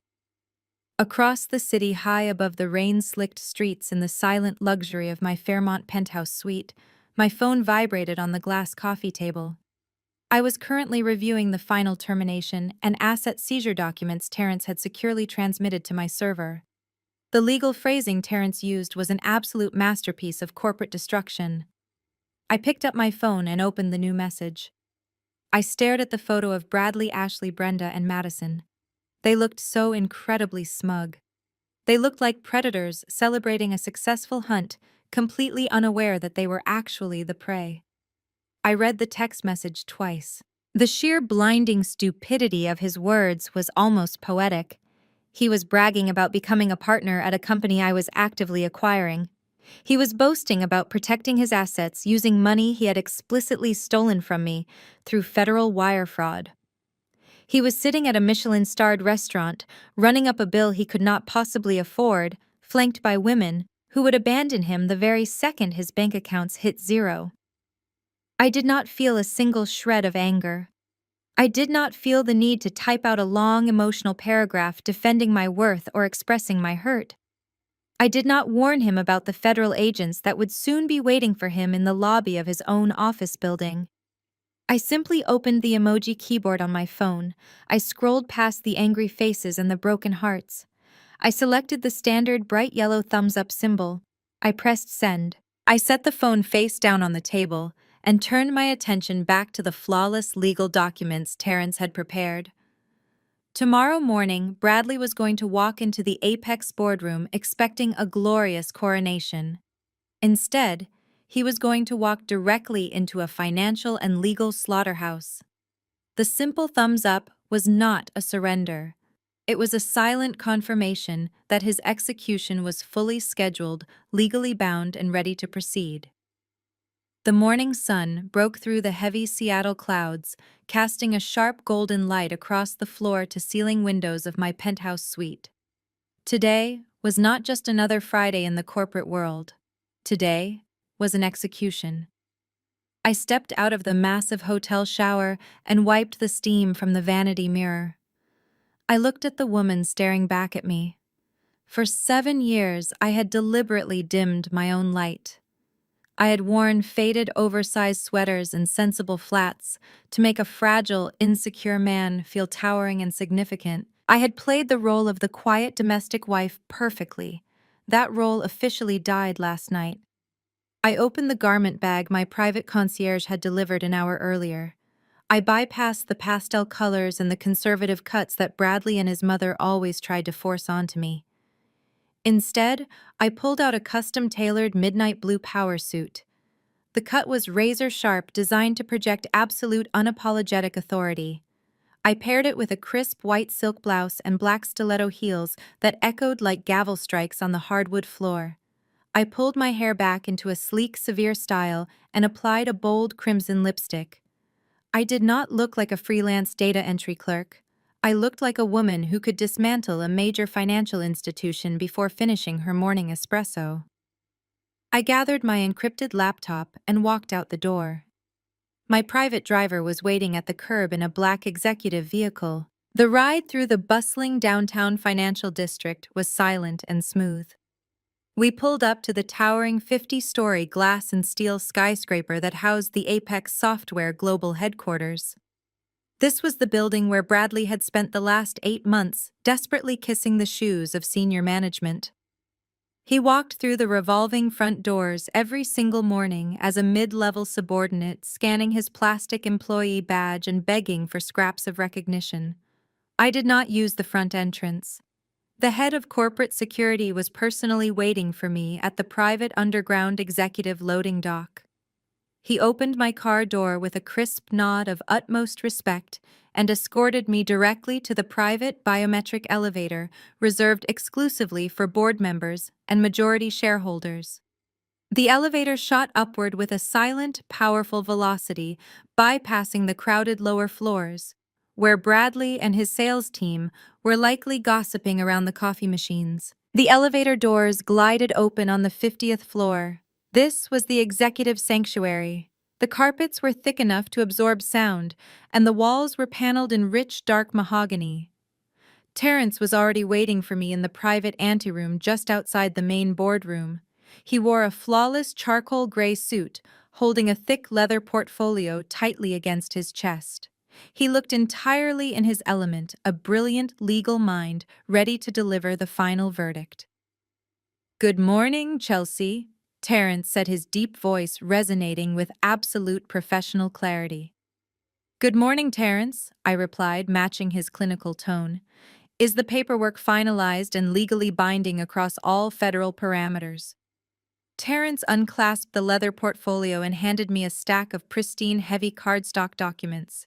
"It is completely ironclad," he confirmed, tapping the top page with his expensive fountain pen. "The first document is the formal notice of asset seizure. It explicitly states that the Vanguard Holdings Compliance Division has frozen the $300,000 wire transfer currently sitting in the Apex escrow account due to an active federal investigation for wire fraud and identity theft. The second document is his immediate termination of employment. It is categorized strictly as a termination for severe cause." I scanned the legal jargon with my highly trained analytical eyes. The phrasing was a masterpiece of corporate destruction. "What about his vested interests and his severance package?" I asked, flipping to the third page. "Completely nullified," Terrence stated without a single ounce of hesitation. "The termination for cause clause immediately strips him of all unvested stock options, cancels his healthcare benefits by the end of business today, and explicitly revokes any financial severance. He will literally walk out of this building with nothing but the cheap suit on his back. Furthermore, I have already drafted the evidence binder containing the forged home equity line of credit application and the digital wire routing numbers. The Federal Bureau of Investigation, White Collar Crime Division, has an agent standing by on a priority channel. The second you give me the signal, I transmit the binder, and federal warrants will be issued." "Excellent work, Terrence," I said, handing the documents back to him. "You have protected this acquisition flawlessly. It is time to secure the room." We turned and walked toward the massive frosted glass double doors of the primary boardroom. Two security guards stepped back and pulled the heavy doors open for us. The atmosphere inside the room was thick with palpable electric tension. The air was cool and smelled of expensive leather and polished wood. Seated around the massive 30-foot granite conference table were the 8 senior board members of Apex Software. These were the powerful men and women Bradley had been desperately trying to impress for months. They were the titans of the industry who held the keys to his entire arrogant future. As I crossed the threshold into the room, the dynamic shifted instantly. Every single executive seated around that massive table immediately stopped talking. They did not look at me with the dismissive arrogance Bradley always subjected me to. They did not see a pathetic freelance housewife. They saw the apex predator who had just orchestrated a hostile multi-million-dollar takeover of their entire corporate structure. As one synchronized unit, the 8 senior board members stood up from their leather chairs. They maintained a profound, deeply respectful silence as I walked the entire length of the room. The clicking of my stilettos was the only sound echoing off the glass walls. I reached the head of the table. The current chief executive officer of Apex, a man who intimidated everyone in the building, including Bradley, lowered his head in a clear gesture of total submission.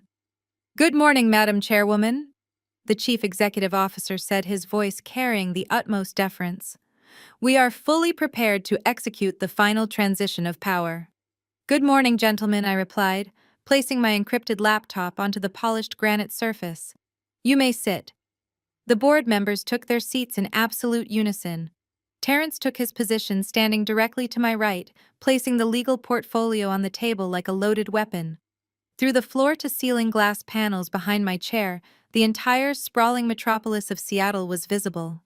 The bustling harbor, the crawling traffic on the interstate, the millions of people rushing to their jobs.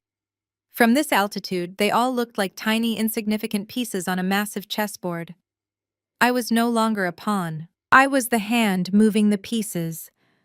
I adjusted the cuffs of my suit jacket and looked toward the frosted glass doors.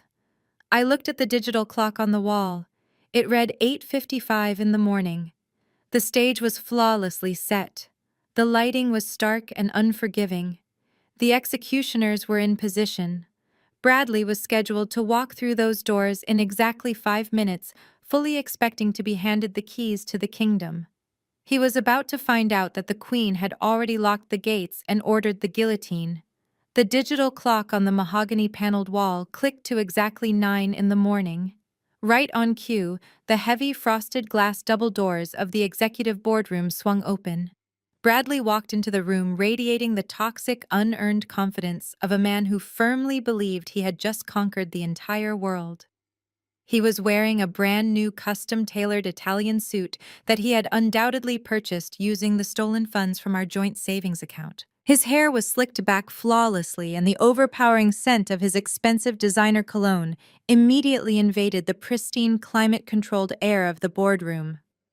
Trailing closely behind him was his private attorney, a flashy mid-tier lawyer wearing a shiny tie and carrying a cheap leather briefcase. His lawyer looked entirely out of his depth, shifting nervously as he scanned the room instantly, sensing that the atmosphere in this high-altitude sanctuary was incredibly hostile. Bradley, however, was completely blind to the tension. His massive, fragile ego acted as a blinder to reality. He strutted across the thick carpet with a wide, arrogant smile plastered across his face, ready for his glorious coronation. He did not look toward the head of the massive granite table right away. Instead, he looked at the 8 senior board members seated along the sides, fully expecting a warm, enthusiastic welcome. He expected applause, handshakes, and immediate validation for the $300,000 he had illegally wired into their corporate escrow account just 24 hours ago. But nobody clapped, nobody smiled, nobody even offered a polite nod. The 8 elite executives simply stared at him in absolute terrifying silence. Their faces were blank, clinical, and completely devoid of any warmth.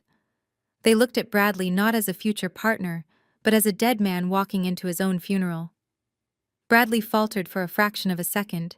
His wide smile twitched, but his extreme narcissism quickly kicked in, overriding his basic survival instincts. He assumed this was simply the intense, serious nature of billion-dollar corporate acquisitions.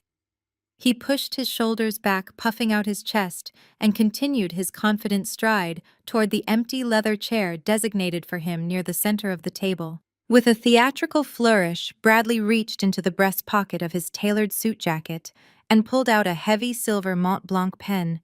It was the exact same pen he had bought to sign our marriage certificate 7 years ago. He held it up slightly, a visual prop meant to show everyone in the room that he was ready to sign his name and officially become a powerful corporate titan. He cleared his throat loudly, preparing to deliver a rehearsed, arrogant opening statement about revenue growth and executive synergies. Before he could speak a single pathetic word, I slowly swiveled the high-backed leather chair at the head of the table around to face him. I did not blink. I did not offer a polite greeting. I simply stared directly into his eyes, projecting the cold, ruthless authority of a woman who currently held his entire existence, his career, his freedom, and his finances in the palm of her hand. My midnight blue power suit sharply contrasted against the bright Seattle skyline behind me.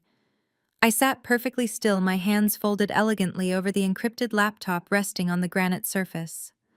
Bradley froze mid-step, His body went entirely rigid as if a massive surge of electricity had just shot through the floorboards and locked his muscles in place. His mouth fell open in a silent, comical gasp. The false confidence melted off his face in less than a second, replaced by a sudden sickening wave of absolute shock. The color drained from his cheeks so rapidly that he looked physically ill, his skin turning a pale ashen gray. His fingers went completely numb. The expensive silver Mont Blanc pen slipped from his trembling grasp. It hit the polished granite conference table with a sharp, violent clack, rolled off the beveled edge, and clattered loudly onto the hardwood floor. That metallic sound echoed through the dead silence of the massive boardroom like a gunshot. For a terrifying 10 seconds, Bradley's brain completely short-circuited. He looked at me sitting in the chairman's seat. He looked at Terrence, who was standing stoically to my right, holding a thick legal portfolio like an executioner holding an axe. Then he looked at the 8 silent board members, who were watching his breakdown with profound professional disgust.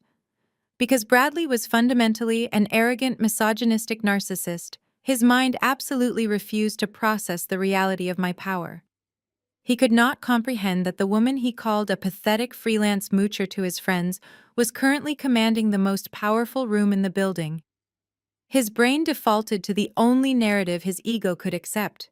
He genuinely believed that I had somehow breached building security, bypassed the biometric elevators, and crashed his executive signing ceremony to throw a hysterical, jealous tantrum about his affair with Ashley. His initial paralyzing shock rapidly morphed into an ugly, panic-stricken rage. He took a heavy step forward, his hands balling into tight fists at his sides. "Chelsea, what the hell are you doing here?" Bradley hissed desperately, forcing his voice into a harsh whisper so the board members would not hear his domestic drama. "Are you completely insane? This is a restricted executive floor. You cannot just barge into my workplace and throw a jealous emotional fit because I filed for divorce. Get out of that chair right now before I call security and have you physically dragged out of this building." His private lawyer stepped forward, tugging frantically on Bradley's suit sleeve. The lawyer had already recognized Terrence standing beside me. Any lawyer in Seattle worth their salt knew who Terrence was. He was a legal heavyweight, a predator in the courtroom, and seeing him stand in a position of ultimate subordination to me sent the private attorney into a full-blown panic. He whispered frantically for Bradley to shut his mouth, realizing instantly that this was not a domestic dispute. This was an ambush. But Bradley violently shook his lawyer off, refusing to listen. He was far too obsessed with maintaining his fragile alpha male image in front of the Apex board of directors. He turned away from me and looked directly at the 8 silent executives. He plastered a frantic, desperate, incredibly fake smile onto his pale face. "I am so incredibly sorry, gentlemen," Bradley announced, his voice shaking with a mixture of embarrassment and suppressed rage. "My soon-to-be ex-wife is clearly having a severe mental breakdown.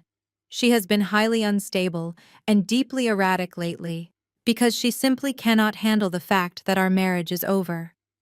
I assure you, this will only take a moment. I will have the building guards escort her out immediately so we can proceed with the partnership signing. I apologize profusely for this pathetic, embarrassing disruption." Bradley actually leaned over the granite table and reached for the centralized conference phone, fully intending to dial the security desk to have me removed from my own corporate headquarters. He was digging his grave with a backhoe, and every single person in the room was silently watching him throw the dirt over his own head. Bradley's hand hovered over the receiver of the conference phone. Before his fingers could even graze the plastic handset, the current chief executive officer of Apex Software stood up abruptly from his leather chair. The older, silver-haired man slammed his palm flat against the granite table, the sharp sound echoing like a crack of thunder.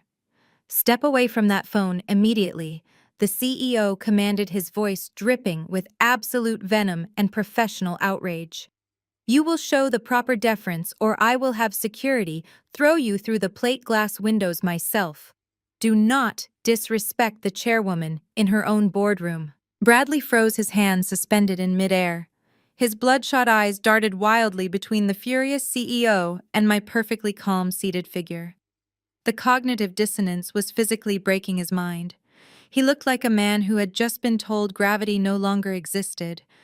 He slowly pulled his hand back, his chest heaving with shallow, panicked breaths. He turned his gaze back to me, searching my face for any sign of the submissive, quiet wife he thought he knew. He found nothing but a cold, impenetrable fortress. I did not raise my voice. I did not need to. True power does not shout. I simply reached out and picked up the heavy leather-bound merger portfolio Terrence had placed on the table. I tossed it effortlessly. The thick stack of legal documents slid across the polished granite surface with a slick, deadly hiss. It stopped mere inches from Bradley's trembling hands. "Open it," I instructed, my tone flat and stripped of any emotion. Bradley stared at the portfolio, as if it were a live explosive. His private attorney, sweating profusely and realizing his own career was currently standing on a landmine, reached out with a shaking hand and flipped open the cover. The lawyer scanned the first page, his eyes widening in sheer, unadulterated terror. The attorney took a slow, deliberate step backward, physically distancing himself from Bradley. "You walked into this room today expecting a coronation," I said, leaning forward slightly, interlocking my fingers. "You wired exactly $300,000 into the Apex corporate escrow account yesterday morning at 9:27. You thought you were purchasing a 5% executive stake in this software firm?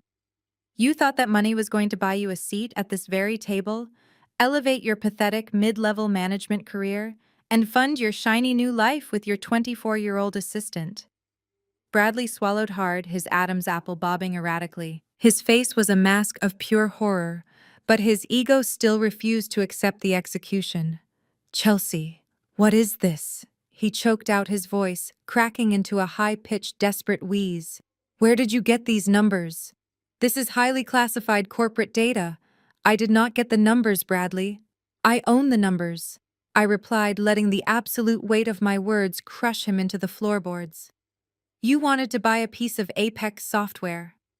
What your superiors failed to mention to you, because your clearance level is entirely insignificant, is that Apex has been undergoing a hostile total acquisition for the past 6 months. I gestured to the documents lying in front of him. The private equity juggernaut executing that buyout is Vanguard Holdings. As of 8 o'clock this morning, the ink on the final contract dried. Vanguard Holdings just successfully acquired 100% of Apex Software. And Vanguard Holdings, the multi-million-dollar corporate empire that now owns your desk, your employment contract, and your entire professional future, is owned exclusively by me. I am the sole founder, the primary shareholder, and the acting chairwoman." The silence in the boardroom was absolute. Bradley stopped breathing. His knees visibly buckled, and he had to grip the edge of the granite table just to keep himself from collapsing onto the carpet. "I am the boss, Bradley," I stated, driving the final nail directly into his chest. "And as the absolute authority of this newly merged corporation, I have the unilateral power to approve or deny any executive buy-ins. I am formally rejecting your capital. I completely refuse to sell you a single fraction of a share in my company. You are denied." The reality finally shattered his delusional barrier. The fragile, toxic ego that had fueled his entire miserable existence instantly and violently imploded. Bradley let out a guttural, agonizing sound that was half scream and half sob. He slammed his fists against the table, his face turning a dangerous, splotchy shade of crimson. "No," Bradley roared, the sound tearing through his throat. "No. This is a lie. This is a sick, elaborate joke. You are a freelancer. You do data entry on the couch in your pajamas. You rely on my paycheck to survive. You do not own a private equity firm. You are a nobody." He whipped his head around, glaring wildly at the 8 senior board members who were watching his meltdown with cold, detached fascination. "Tell her," Bradley screamed, pointing a shaking finger at me. "Tell this crazy woman she is lying. Tell her to get out of my boardroom. I wired the money.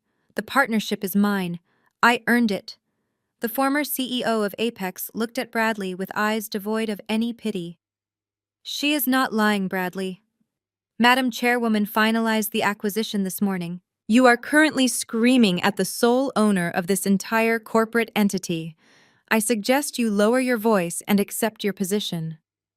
Bradley staggered backward, his hands pulling frantically at his own hair. He looked like a trapped animal. His breathing was rapid and shallow, bordering on hyperventilation. The woman he had mocked, the woman he had cheated on, the woman he had bragged about throwing out onto the street, was not a helpless victim. She was an absolute titan who had just effortlessly dismantled his entire future. "You cannot do this!" Bradley gasped, his chest heaving as tears of sheer humiliated rage welled in his bloodshot eyes. "That was my money. That was my promotion. You set me up. You led me into a trap. I am an executive. I am supposed to be a partner today. You cannot take this away from me." I leaned back in the luxurious leather chair, my face a portrait of icy, unyielding stone. "I did not take anything from you, Bradley. You willingly walked into a burning building and I simply locked the door behind you. But your failed promotion is the absolute least of your problems today." I turned my gaze to Terrence, who was standing tall and imposing to my right. "It is time for the compliance review, Terrence. Let us inform my soon-to-be ex-husband exactly what happens to the money he wired into my corporate account." Bradley whipped his head around, his wild, bloodshot eyes locking onto the tall, imposing figure standing to my right. In his frantic, collapsing mind, Bradley saw a lifeline. He looked at Terrence, his African-American brother-in-law, the man who had sat at his mother Brenda's dining table for years, enduring her thinly veiled prejudice. Bradley clung to the toxic delusion that family loyalty, especially the twisted, enabling loyalty his own family demanded, would somehow save him from this nightmare. He completely ignored the fact that he and Madison had always treated Terrence with subtle disrespect. Bradley lunged toward the edge of the granite table, reaching a shaking hand out toward the only familiar face in the room besides mine. "Terrence, tell this crazy woman to stop!" Bradley pleaded, his voice cracking with desperate, suffocating panic. "You are my brother-in-law. You are Madison's husband. You know how insane Chelsea is acting right now. Tell her she cannot just hijack a corporate meeting and steal my partnership. Tell these board members that my money is legitimate and I am supposed to sign that contract today. Fix this, Terrence. Fix this right now before I call the police and have her arrested for corporate espionage." Terrence did not flinch. He did not offer a comforting smile or a nod of familial solidarity.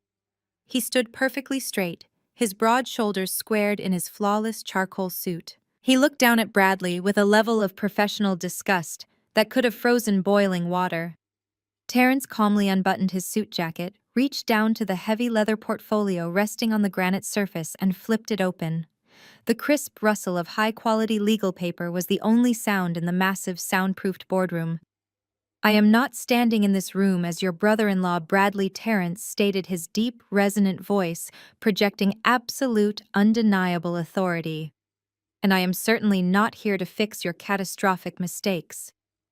As of 8 o'clock this morning, concurrent with the finalization of the Apex software acquisition, I have formally accepted the position of Chief Legal Officer for Vanguard Holdings. I report directly and exclusively to the chairwoman. My fiduciary duty is to this corporation, and my ethical obligation is to ensure that no toxic, illicit capital contaminates our financial infrastructure." Bradley staggered backward, his jaw dropping open. His private attorney let out a barely audible gasp, immediately recognizing that his client was completely doomed. The flashy lawyer took a slow, calculated step toward the frosted glass doors, desperate to distance himself from the radioactive fallout. Terrence pulled a thick, staple-bound document from the portfolio and slid it across the table, stopping it right next to Bradley's trembling hands. "I am officially notifying you in my capacity as Chief Legal Officer that the $300,000 you wired into the Apex corporate escrow account yesterday morning has been permanently frozen." Terrence declared, his tone clinically detached.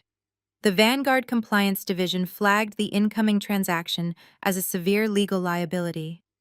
"You will not be using those funds to purchase a 5% executive stake, and you will certainly not be getting a refund." The capital is currently locked in a secure holding ledger, pending a full federal investigation.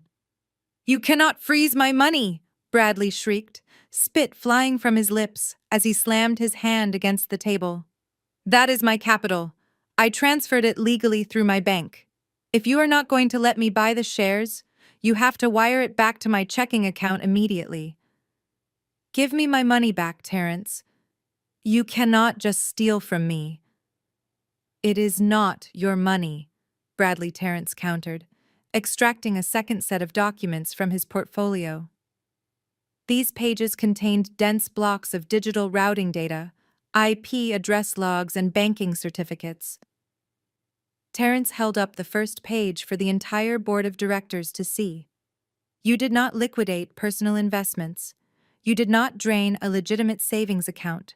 You initiated a home equity line of credit against a commercial real estate property located in the upscale suburbs of Seattle. Terrence placed the document on the table and pointed to a specific paragraph. The property in question is owned entirely by Emerald Peak Holdings, LLC, a corporate entity established and funded exclusively by the chairwoman long before your marriage. You possess absolutely no equity in that estate. You are not listed on the operating agreement, and you have zero legal authority to leverage that asset for a financial loan. Bradley began to hyperventilate. His chest heaved rapidly as the walls of the boardroom seemed to close in around him. Sweat beaded heavily on his forehead, ruining his perfectly styled hair. He looked wildly at the documents, recognizing the bank logos and the property addresses. In order to bypass the stringent banking security protocols, Terrence continued, his voice echoing with devastating precision. You intercepted the digital authorization forms. You created a fraudulent email address designed to mimic the primary account holder. You utilized a computer located in your mid-level sales office on the 22nd floor of this very building. And from that specific IP address, you intentionally forged the electronic signature of the primary managing director. You falsified a binding federal financial document to extract $300,000 from a bank. Bradley wrapped his arms around his own torso, looking like a man plunging into a freezing ocean. He tried to speak, tried to formulate a lie, but his throat was completely paralyzed. You then took those stolen funds and authorized a same-day federal wire transfer, pushing illicit capital across state banking lines and depositing it directly into our corporate escrow account, Terrence said, delivering the final fatal blow. You did not just make a poor marital financial decision, Bradley. You committed identity theft. You committed bank fraud. And the moment you hit send on that wire transfer, you committed a severe federal felony. Bradley stood paralyzed, his knees knocking together. He looked at the documents on the table. He saw the printed IP logs. He saw the timestamp of the exact moment he had forged my signature. He realized with absolute horrifying clarity that we had watched him commit the crime in real time. We had let him walk into the bank, hand over the stolen money, and lock himself inside a federal cage from which he could never escape. He realized that the woman he had spent years degrading had silently engineered his complete destruction without ever raising her voice. I cannot accept those funds, Terrence concluded, closing his portfolio with a sharp, decisive snap. Accepting stolen money would implicate Vanguard Holdings in your criminal enterprise. We are legally mandated by federal compliance statutes to freeze the escrow account and surrender the complete transaction history, including your forged applications, directly to the authorities. Your money is gone, Bradley, and your freedom is going with it. Bradley's chest heaved as if the oxygen had been vacuumed out of the massive boardroom. He gripped the edge of the granite table so tightly that his knuckles turned completely white, but no amount of physical anchoring could stop the room from spinning around him. The silence was absolute and suffocating. I let the weight of Terrence's legal decimation settle over the room for a long, agonizing minute. I wanted Bradley to feel every single second of his impending doom. I wanted him to process the fact that his fake, arrogant life was entirely over. Then I leaned forward slightly, resting my forearms on the polished table, and locked my gaze directly onto his terrified, bloodshot eyes. Forging federal mortgage documents and transferring illicit funds across state banking lines is not a marital dispute, Bradley. I stated, my voice echoing with a cold, lethal precision that commanded the attention of every single board member in the room. You committed federal bank fraud and wire fraud. Under Title 18 of the United States Code, wire fraud carries a maximum federal prison sentence of 20 years. You are not going to a country club mediation, you are going to a federal penitentiary. Bradley let out a pathetic, strangled whimper. He looked at his flashy private attorney, desperately hoping for a legal loophole or a sudden objection, but his lawyer was already zipping up his cheap leather briefcase, physically backing away toward the frosted glass doors. The attorney knew that associating with a documented federal criminal in front of the Vanguard Holdings legal team was professional suicide. Bradley was completely isolated, drowning in the deep end of a pool he had arrogantly dove into. "Please, Chelsea," Bradley gasped, the toxic bravado completely stripped from his voice, replaced by a sickening, high-pitched whine. "You cannot do this to me. I will give the money back. I will call the bank right now and reverse the wire. I will tell them it was a mistake. We are married, you are my wife. You have to stop this. You cannot send me to prison."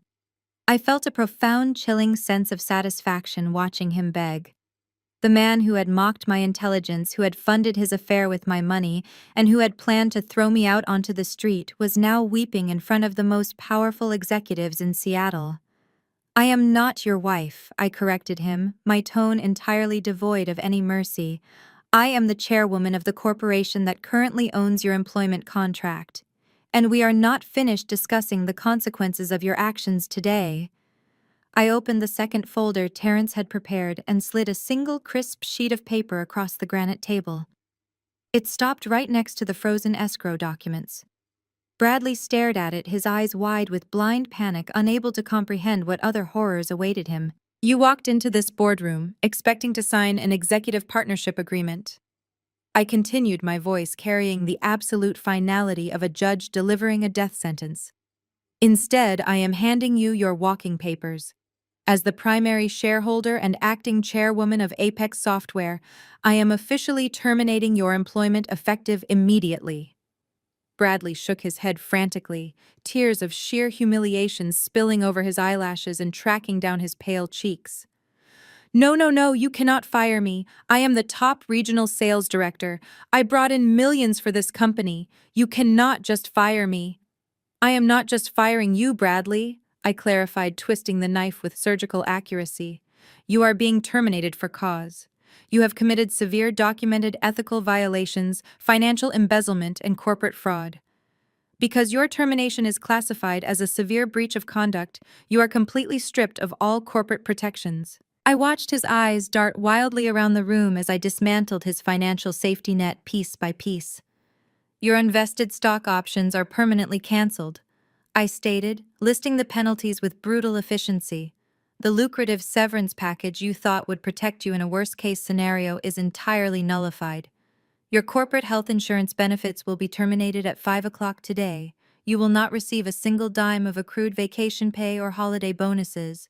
You are being excised from this corporation like a malignant tumor." The 8 senior board members seated around the table watched the execution in total silence. They did not look at Bradley with an ounce of sympathy. In the cutthroat world of corporate acquisitions, a liability like Bradley was a disease that needed to be eradicated. They nodded in subtle, unified agreement with my decision. "Chelsea, please, I have nothing," Bradley sobbed, his voice echoing pathetically off the glass walls. "If you take my job and my money, I will be bankrupt. I will be completely ruined. I have car payments. I have rent. You cannot leave me with absolutely nothing." I tilted my head slightly, observing him as if he were an interesting insect trapped under a microscope. "That is incredibly ironic," I noted softly, the icy calm of my demeanor contrasting violently with his total breakdown. "Just 3 days ago you stood in my house drinking expensive whiskey that I paid for, and laughed with your friends about how I was a pathetic moocher. You bragged about how you were going to kick me out of my own home so you could move your 24-year-old assistant into my bedroom. You stole $80,000 from our joint savings to buy her a white Range Rover and diamond earrings. You genuinely believed you held all the power because you thought I was small, weak, and entirely dependent on you. Bradley squeezed his eyes shut, his entire body trembling violently, as the reality of his own arrogant boasting was thrown directly back into his face. He finally realized that I had heard every single word. He realized the trap had been meticulously constructed around his own massive ego. You built this prison, Bradley. I concluded, closing my laptop with a sharp, definitive snap that signaled the absolute end of the discussion. I simply handed you the keys and watched you lock yourself inside. You are completely bankrupt. You are entirely unemployable in the tech sector. And you are about to face the full, unyielding weight of the federal justice system. I turned my attention back to Terrence, who was standing tall and resolute at my side. He had executed the legal maneuvers flawlessly, proving exactly why he was the only person in Bradley's toxic family orbit who deserved a seat at my table. Terrence, I said, my voice ringing with total authority, we have concluded the necessary corporate compliance measures regarding this terminated employee. Please notify the security detail downstairs. It is time to let the guests waiting in the lobby come up to the 50th floor. Terrence nodded, a dark, satisfying gleam appearing in his eyes. With pleasure, Madam Chairwoman, he replied, reaching into his pocket to retrieve his secure corporate phone. Bradley looked wildly between Terrence and me, his chest heaving with absolute mind-numbing terror. Guests, he choked out, his voice a frantic, breathy whisper. What guests? Who is waiting in the lobby? I stood up from the heavy leather executive chair, smoothing the lapels of my midnight blue power suit. I looked down at the shattered, ruined man cowering at the edge of the granite table. The consequences of your actions, Bradley, I replied coldly. And they are wearing federal badges. The heavy frosted glass doors of the executive boardroom did not just open quietly. They were pushed apart with a firm, synchronized force that instantly commanded the undivided attention of every single person in the room.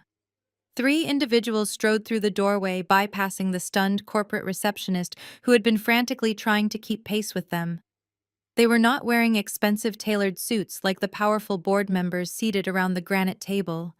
They wore dark, utilitarian windbreakers with bright yellow block letters printed boldly across the back and chest.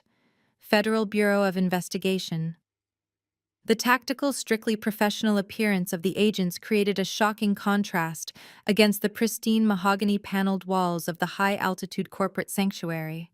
The lead agent, a tall, broad-shouldered man with a closely cropped haircut and a demeanor of absolute unyielding authority, stepped directly up to the edge of the conference table. He completely ignored the elite executives seated along the sides. He bypassed Terrence and locked his intense gaze specifically on the sweating, trembling man standing frozen near the center of the room. "Are you Bradley, the agent?" asked, his voice cutting through the thick, electrified silence of the boardroom like a serrated steel blade. He did not actually wait for a response before pulling a thick, folded document from his interior jacket pocket. He held the document up, ensuring the official federal seal was clearly visible to everyone present. "I am Special Agent Miller with the White Collar Crime Division. I hold in my hand a federal arrest warrant issued by the United States District Court for the Western District of Washington. You are being placed under arrest." The specific charges hit the climate-controlled air with the crushing weight of a collapsing skyscraper. Agent Miller listed the federal statutes with a practiced, monotonous rhythm that made them sound even more terrifying to a civilian. Felony bank fraud, interstate wire fraud, aggravated corporate identity theft. With every single word the agent spoke, Bradley physically shrank. The toxic, arrogant bravado that had fueled his entire miserable existence evaporated completely, leaving behind a terrified, hollow shell of a man. He looked frantically at his flashy private attorney, desperately hoping for a legal objection or an emergency injunction. But his lawyer had already backed away, pressing himself flat against the glass wall, visibly terrified of being implicated in a federal conspiracy. His own legal counsel had completely abandoned him. Bradley realized he could not talk his way out of this nightmare. He could not charm these federal agents the way he charmed his gullible sales clients. His legs simply gave out beneath him. He did not sit down gracefully in his designated leather executive chair. His knees buckled completely and he collapsed onto the expensive hardwood floor. He fell hard, his custom-tailored Italian suit crumpling awkwardly around him as he dropped to his knees right in front of the very executives he had spent 8 months desperately trying to impress. The absolute humiliation of the moment was staggering. He looked up at me, his face a twisted, wet mask of absolute despair and total devastation. The arrogant tech sales director who had spent years mocking my career and actively plotting to replace me with a 24-year-old assistant was now literally crawling on the floor of my corporate headquarters. "Chelsea, please." Bradley sobbed, his voice cracking into a high-pitched, agonizing wail. "Please, you have to tell them it is a mistake. Tell them it was just a marital dispute over joint funds. We are married. You are my wife. You can drop the charges right now. Tell them to stop. I will give you everything. I will sign the divorce papers today. I will leave the house. Please do not let them take me to a federal prison, please." I looked down at him from my position of absolute authority at the head of the granite table. I did not feel a single ounce of pity. I did not feel the urge to comfort him or offer a shred of mercy. I felt the profound, chilling satisfaction of a perfectly executed strategy. I looked at the man who had drained our emergency savings to buy diamond earrings and luxury vehicles for his mistress. I leaned forward slightly, looking directly into his tear-filled, bloodshot eyes. "You cannot drop federal charges, Bradley," I stated, my voice echoing with icy, unyielding precision. "This is not a civil lawsuit over a broken marriage. You committed a severe felony against a federally insured bank and a corporate entity. The United States government is pressing these charges, not me. I simply provided them with the meticulously documented evidence of your own arrogant stupidity." Bradley choked on a massive sob, reaching a shaking, sweaty hand up toward the edge of the table as if trying to pull himself out of an open grave. "Chelsea, I am begging you," he wheezed, his chest heaving rapidly. "I am begging you." I looked down at his trembling hand, then back up to his ruined, pathetic face. "Just 3 days ago, you stood in my house drinking my expensive whiskey and told your friends that I was a pathetic moocher," I said, delivering the final devastating verbal blow. "You said I was a parasite holding you back from your glorious future. Now look at who is the exact one begging on their knees." Agent Miller did not wait for Bradley to formulate another pathetic excuse. He stepped forward, grabbed Bradley forcefully by the bicep of his expensive suit jacket, and hauled him roughly to his feet. "Put your hands behind your back," the agent commanded, spinning Bradley around and pressing his chest hard against the polished granite conference table. The sound of cold, heavy steel ratcheting shut echoed through the silent boardroom. The heavy metal handcuffs snapped securely onto his wrists, binding his hands together in front of the entire Apex Board of Directors. Agent Miller began reciting the Miranda rights with practiced efficiency as a second agent thoroughly searched Bradley for any hidden assets or secondary phones. "You have the right to remain silent.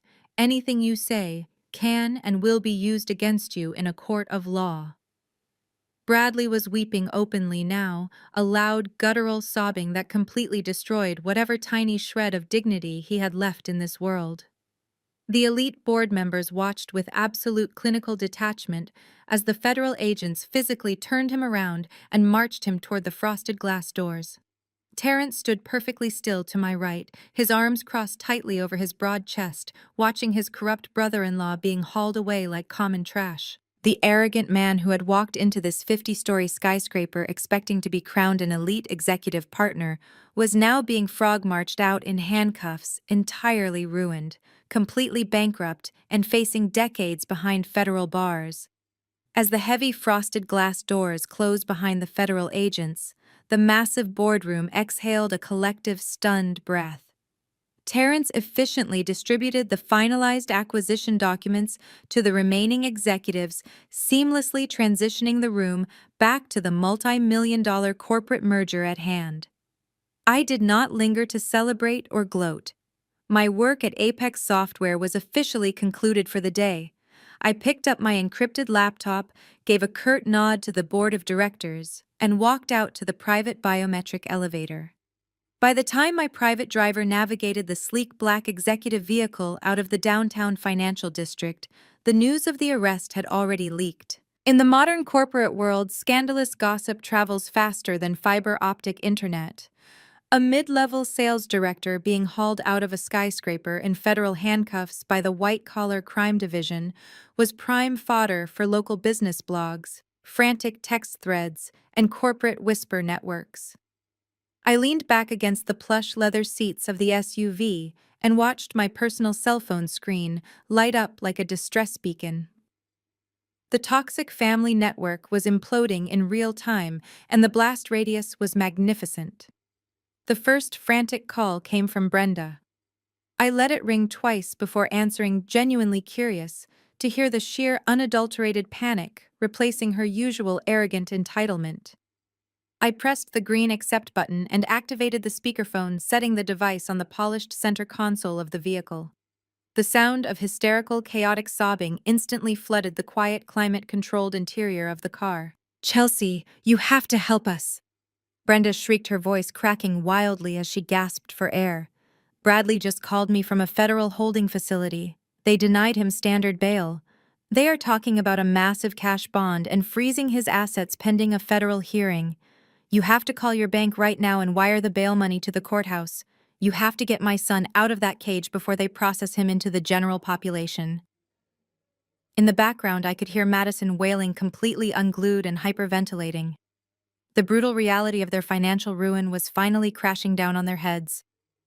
They had spent the entire morning at a Michelin-starred restaurant celebrating his fraudulent promotion, drinking $300 champagne, and by mid-afternoon, their golden boy was stripping off his custom-tailored Italian suit to put on an orange jumpsuit.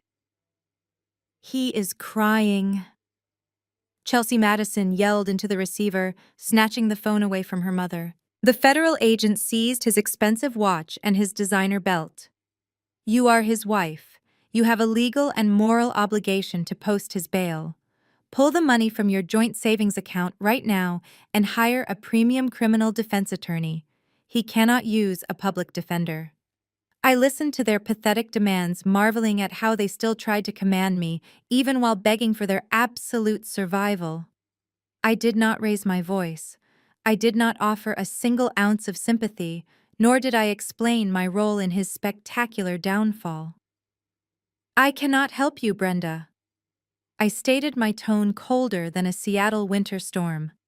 The federal authorities froze the joint savings account the exact moment they issued the arrest warrant for wire fraud. My personal accounts are also completely locked down for a forensic legal audit due to the aggressive divorce proceedings I formally filed this morning. I do not have a single liquid dollar available for a federal bail bond. "But what are we supposed to do?" Brenda sobbed, the absolute terror of impending poverty gripping her throat like a vice. "He cannot stay in federal lockup. He will not survive in a maximum security facility. We do not have that kind of liquid cash to save him." I looked out the tinted window at the passing city skyline, feeling a profound sense of closure. "I suggest you tell Madison to start liquidating her closet," I replied, delivering the final, merciless blow. "Those authentic designer handbags she loves to flaunt at our Sunday dinners are worth a small fortune on the luxury resale market. Maybe if she pawns enough of the high-end accessories I secretly paid for all these years, she can afford a cheap strip mall defense attorney for her brother. Good luck finding a cardboard box large enough to fit the enormous egos of all three of you." Before either of those toxic women could scream another demanding word, I tapped the screen and ended the call. I immediately opened their contact profiles in my directory and permanently blocked their phone numbers. I blocked their email addresses. I blocked their social media accounts. I completely severed the digital cord without a second of hesitation. They were entirely erased from my existence, relegated to the miserable, broke future they so richly deserved. While Brenda and Madison were busy having a complete mental breakdown in the suburbs, the 24-year-old mistress was executing her own ruthless, highly calculated exit strategy. Ashley was young and superficial, but she was entirely self-preserving. The moment Bradley failed to return to the luxury suite at the Four Seasons Hotel, she checked her phone for local news alerts. When she saw the breaking headline about an Apex software tech executive being indicted for federal bank fraud and identity theft, her survival instincts kicked into maximum overdrive. She realized in a fraction of a second that the wealthy, generous boss she had been sleeping with was a total fraud, facing decades in a federal penitentiary. Ashley did not rush down to the federal courthouse to support her lover. She did not call a lawyer to help him. She rushed straight back to the upscale downtown apartment Bradley had secretly rented for their illicit rendezvous. Moving with the frantic efficiency of a seasoned grifter, she packed her designer luggage in record time. She grabbed the diamond tennis bracelet, the matching earrings, the expensive electronics, and every single valuable item Bradley had purchased using my stolen savings. She knew federal asset forfeiture laws meant the government would eventually come looking for items bought with illicit funds, so she needed to disappear immediately. She loaded everything into the trunk of the pristine white Range Rover. She did not leave a note. By the time the sun set over the Puget Sound, casting long shadows across the city, Ashley had completely vanished across state lines. She left behind nothing but a trashed, empty apartment, a stack of unpaid utility bills, and an expensive lease fully registered in Bradley's name. The loyal mistress he threw his entire life away for did not even wait for his first phone call from behind bars. The divorce proceedings moved with a terrifying surgical velocity. Bradley did not get the prolonged, messy courtroom battle he had always threatened me with. He was currently sitting in a federal holding facility, stripped of his tailored suits, and forced to wear a standard-issue orange jumpsuit.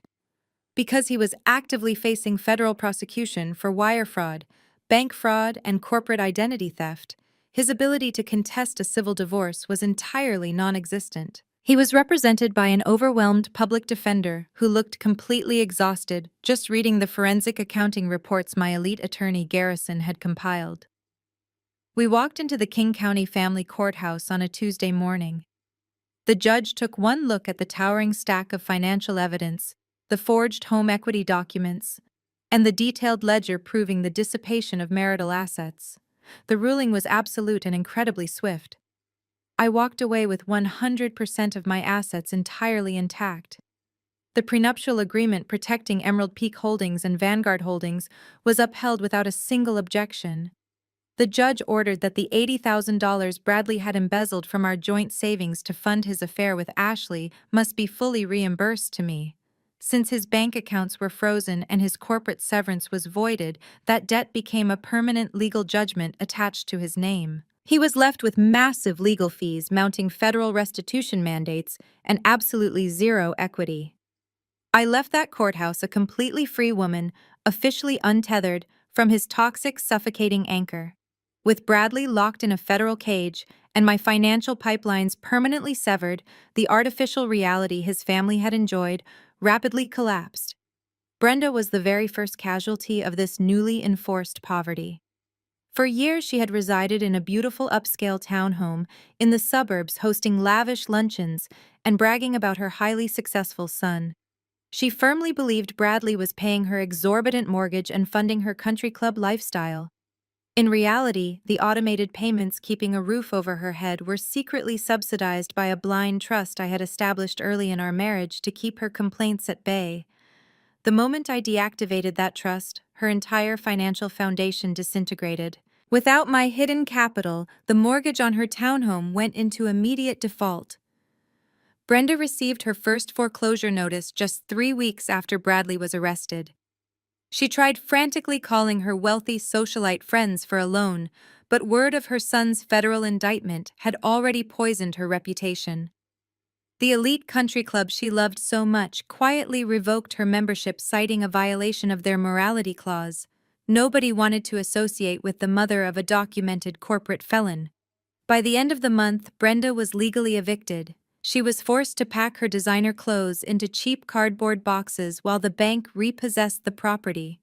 The arrogant matriarch, who had spent years telling me I was not good enough for her family, was now moving into a tiny, rundown one-bedroom apartment in a highly undesirable neighborhood, relying entirely on a meager Social Security check to survive. Madison suffered an equally devastating, utterly humiliating downfall.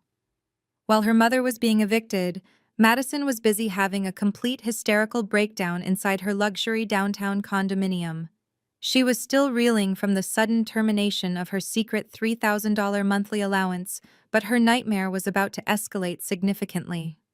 Terrence returned home from the Apex Software corporate headquarters after successfully finalizing the multi-million-dollar acquisition for my company.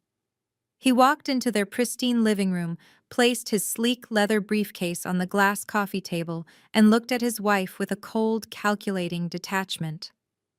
Madison immediately started sobbing, demanding that Terrence use his high-powered legal connections to bail her brother out of federal lockup and sue me for emotional damages. Terrence did not offer a single word of comfort. He simply opened his briefcase and pulled out a freshly printed stack of legal documents. He tossed the documents onto the coffee table right in front of her. Madison wiped her tears, looking down at the paperwork in confusion. It was not a legal defense strategy for Bradley. It was a comprehensive petition for the dissolution of marriage. Terrence had filed for divorce. Madison gasped, her face turning pale as she looked up at her husband. Terrence stood tall, his posture projecting the same ruthless professional authority he utilized in the corporate boardroom. He informed her that during the Vanguard Holdings acquisition audit, he had requested a full forensic review of his own household finances.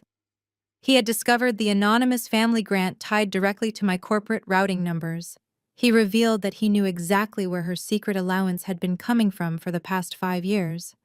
He knew she had been living a fake, extravagant lifestyle funded entirely by the very sister-in-law she relentlessly mocked and degraded. Terrence looked at Madison with absolute disgust. He told her he refused to spend another single day married to a superficial, entitled parasite who lied about her finances and enabled her brother's criminal behavior. Because Terrence was a brilliant attorney, he had meticulously documented her financial infidelity and her hidden accounts. He informed her that he was terminating the lease on their luxury condominium at the end of the month. He was taking his income, his assets, and his pristine legal reputation, and he was walking away, clean. He advised Madison to start selling her closet full of authentic designer handbags if she wanted to afford a security deposit on a cheap rental. He packed his own bags that very evening and moved into a private executive suite, leaving Madison completely alone in the echoing empty condo. The toxic, arrogant family unit that had spent 7 years trying to break me was now entirely bankrupt, fractured, and utterly destroyed by their own insatiable greed. 6 months had passed since the federal authorities escorted my arrogant ex-husband out of the Apex Software boardroom in handcuffs. The transition from a suffocating, deeply toxic marriage to a life of absolute, unyielding freedom was entirely seamless. I did not mourn the loss of a man who viewed me as a parasite.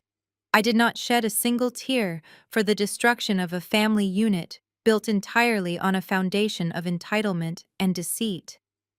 I simply recalibrated my focus, absorbed the Apex corporate structure into my massive financial portfolio, and accelerated my empire toward the future. The doors to my executive suite glided open with a soft, mechanical hum. I sat behind the expansive custom-cut obsidian desk on the 50th floor of the Vanguard Holdings global headquarters. The corner office was a masterpiece of modern architectural design featuring minimalist leather furnishings, stark metallic accents, and an unobstructed panoramic view of the bustling Seattle metropolis. Terrence strode into the office, carrying a sleek, highly encrypted digital tablet. He looked completely revitalized, The heavy, exhausting burden of financing Madison and her endless superficial shopping addictions had been entirely lifted from his broad shoulders. He walked with the effortless, commanding stride of a man operating at the absolute pinnacle of his profession. Following his flawless execution of the apex legal integration and his unwavering commitment to corporate integrity, I had officially promoted him. Terrence was no longer just the brilliant African-American attorney who survived my miserable in-laws. He was now the senior legal partner and chief compliance officer of Vanguard Holdings. We did not share DNA, but we shared a profound, unbreakable mutual respect forged in the fires of professional excellence and moral accountability. "Good morning, Madam Chairman Terrence," said his deep voice carrying a tone of absolute professional reverence. He took a seat in the leather chair directly across from my desk and placed the tablet onto the polished obsidian surface. "I have the final quarterly reports for the newly integrated software division. The restructuring is completely finalized. Revenue projections are currently exceeding our initial estimates by 14%. The market responded incredibly well to the hostile takeover and the immediate purge of the previous bloated middle management tier." "Excellent work, Terrence," I replied, reviewing the digital figures with a sharp analytical eye. "Your aggressive restructuring of their legal department saved us millions in potential compliance liabilities." Terrence offered a subtle, highly satisfied nod. "It is easy to maximize efficiency when you remove the dead weight holding the company back." He noted his words carrying a dual meaning that we both perfectly understood. He tapped the screen of his tablet, swiping to a highly secure, restricted federal database file. On a strictly procedural note, Terrence continued his demeanor shifting to a cold, clinical detachment. "The federal prosecutor assigned to the wire fraud and corporate identity theft case contacted my office this morning. The sentencing hearing concluded exactly an hour ago in the United States District Court." I leaned back in my ergonomic executive chair, folding my hands carefully in my lap. I maintained a completely neutral expression, though a quiet thrill of anticipation coursed through my veins. What was the final verdict from the federal judge? Because he utilized a forged electronic signature to secure a fraudulent home equity line of credit across state banking lines and subsequently transferred those illicit funds into a corporate escrow account. The mandatory federal sentencing guidelines were heavily enforced. Terrence reported, reading directly from the official court transcript. The defense attorney attempted to plead for leniency, citing extreme emotional distress and marital confusion. The federal judge entirely rejected the plea. Bradley was sentenced to 15 years in a federal penitentiary without the possibility of early parole. Furthermore, he has been hit with a permanent financial restitution order that will garnish any future wages he might ever earn upon his eventual release. He is legally, financially, and professionally eradicated. A profound, absolute silence settled over the massive executive office. There was no joy, no celebration, and no lingering anger. There was only the cold, hard reality of absolute justice. Bradley had dug his own grave, jumped inside, and handed me the shovel. Now the dirt was permanently packed over his head. "Thank you for the update, Terrence," I said, officially closing the book on the most exhausting chapter of my entire existence. "Please ensure the compliance department archives those federal records. I never want to hear his name in this building again." "Consider it done," Terrence replied, standing up and retrieving his encrypted tablet. He buttoned his flawless tailored suit jacket and offered me a look of deep, unspoken gratitude. He had reclaimed his life just as fiercely as I had reclaimed mine. "I will see you at the afternoon strategy briefing, Chelsea." Terrence turned and walked out of the office, the heavy glass doors gliding shut behind him. I was completely alone in the massive sanctuary of my success. I stood up from the obsidian desk and walked slowly toward the floor to ceiling glass panels wrapping around the corner office. I looked down at the sprawling, vibrant city of Seattle.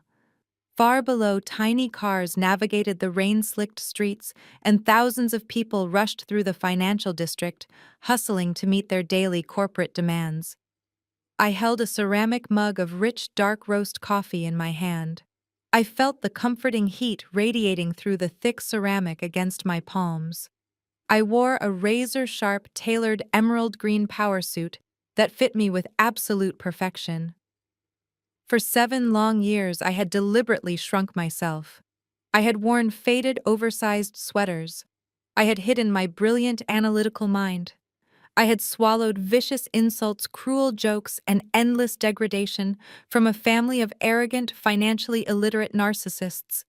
I had allowed a mediocre, cheating man to call me a pathetic failure while I secretly funded his entire delusional reality. I had muted my own incredible power just to make small, insecure people feel comfortable. I took a slow, deliberate sip of the bitter black coffee. The taste was sharp, waking up every single nerve ending in my body. Those days of hiding were permanently over. There were no more drunken insults echoing from the den. There were no more shrill, demanding phone calls from an entitled mother-in-law expecting me to clean up her son's messes. There were no more fake, designer-obsessed sisters-in-law sneering at my wardrobe. The toxic noise that had polluted my life for almost a decade had been completely silenced by the deafening roar of my own success. I did not have to pretend to be a struggling freelance data entry clerk ever again. I was the absolute master of my own universe. I controlled a financial empire that dictated the movements of the very market itself.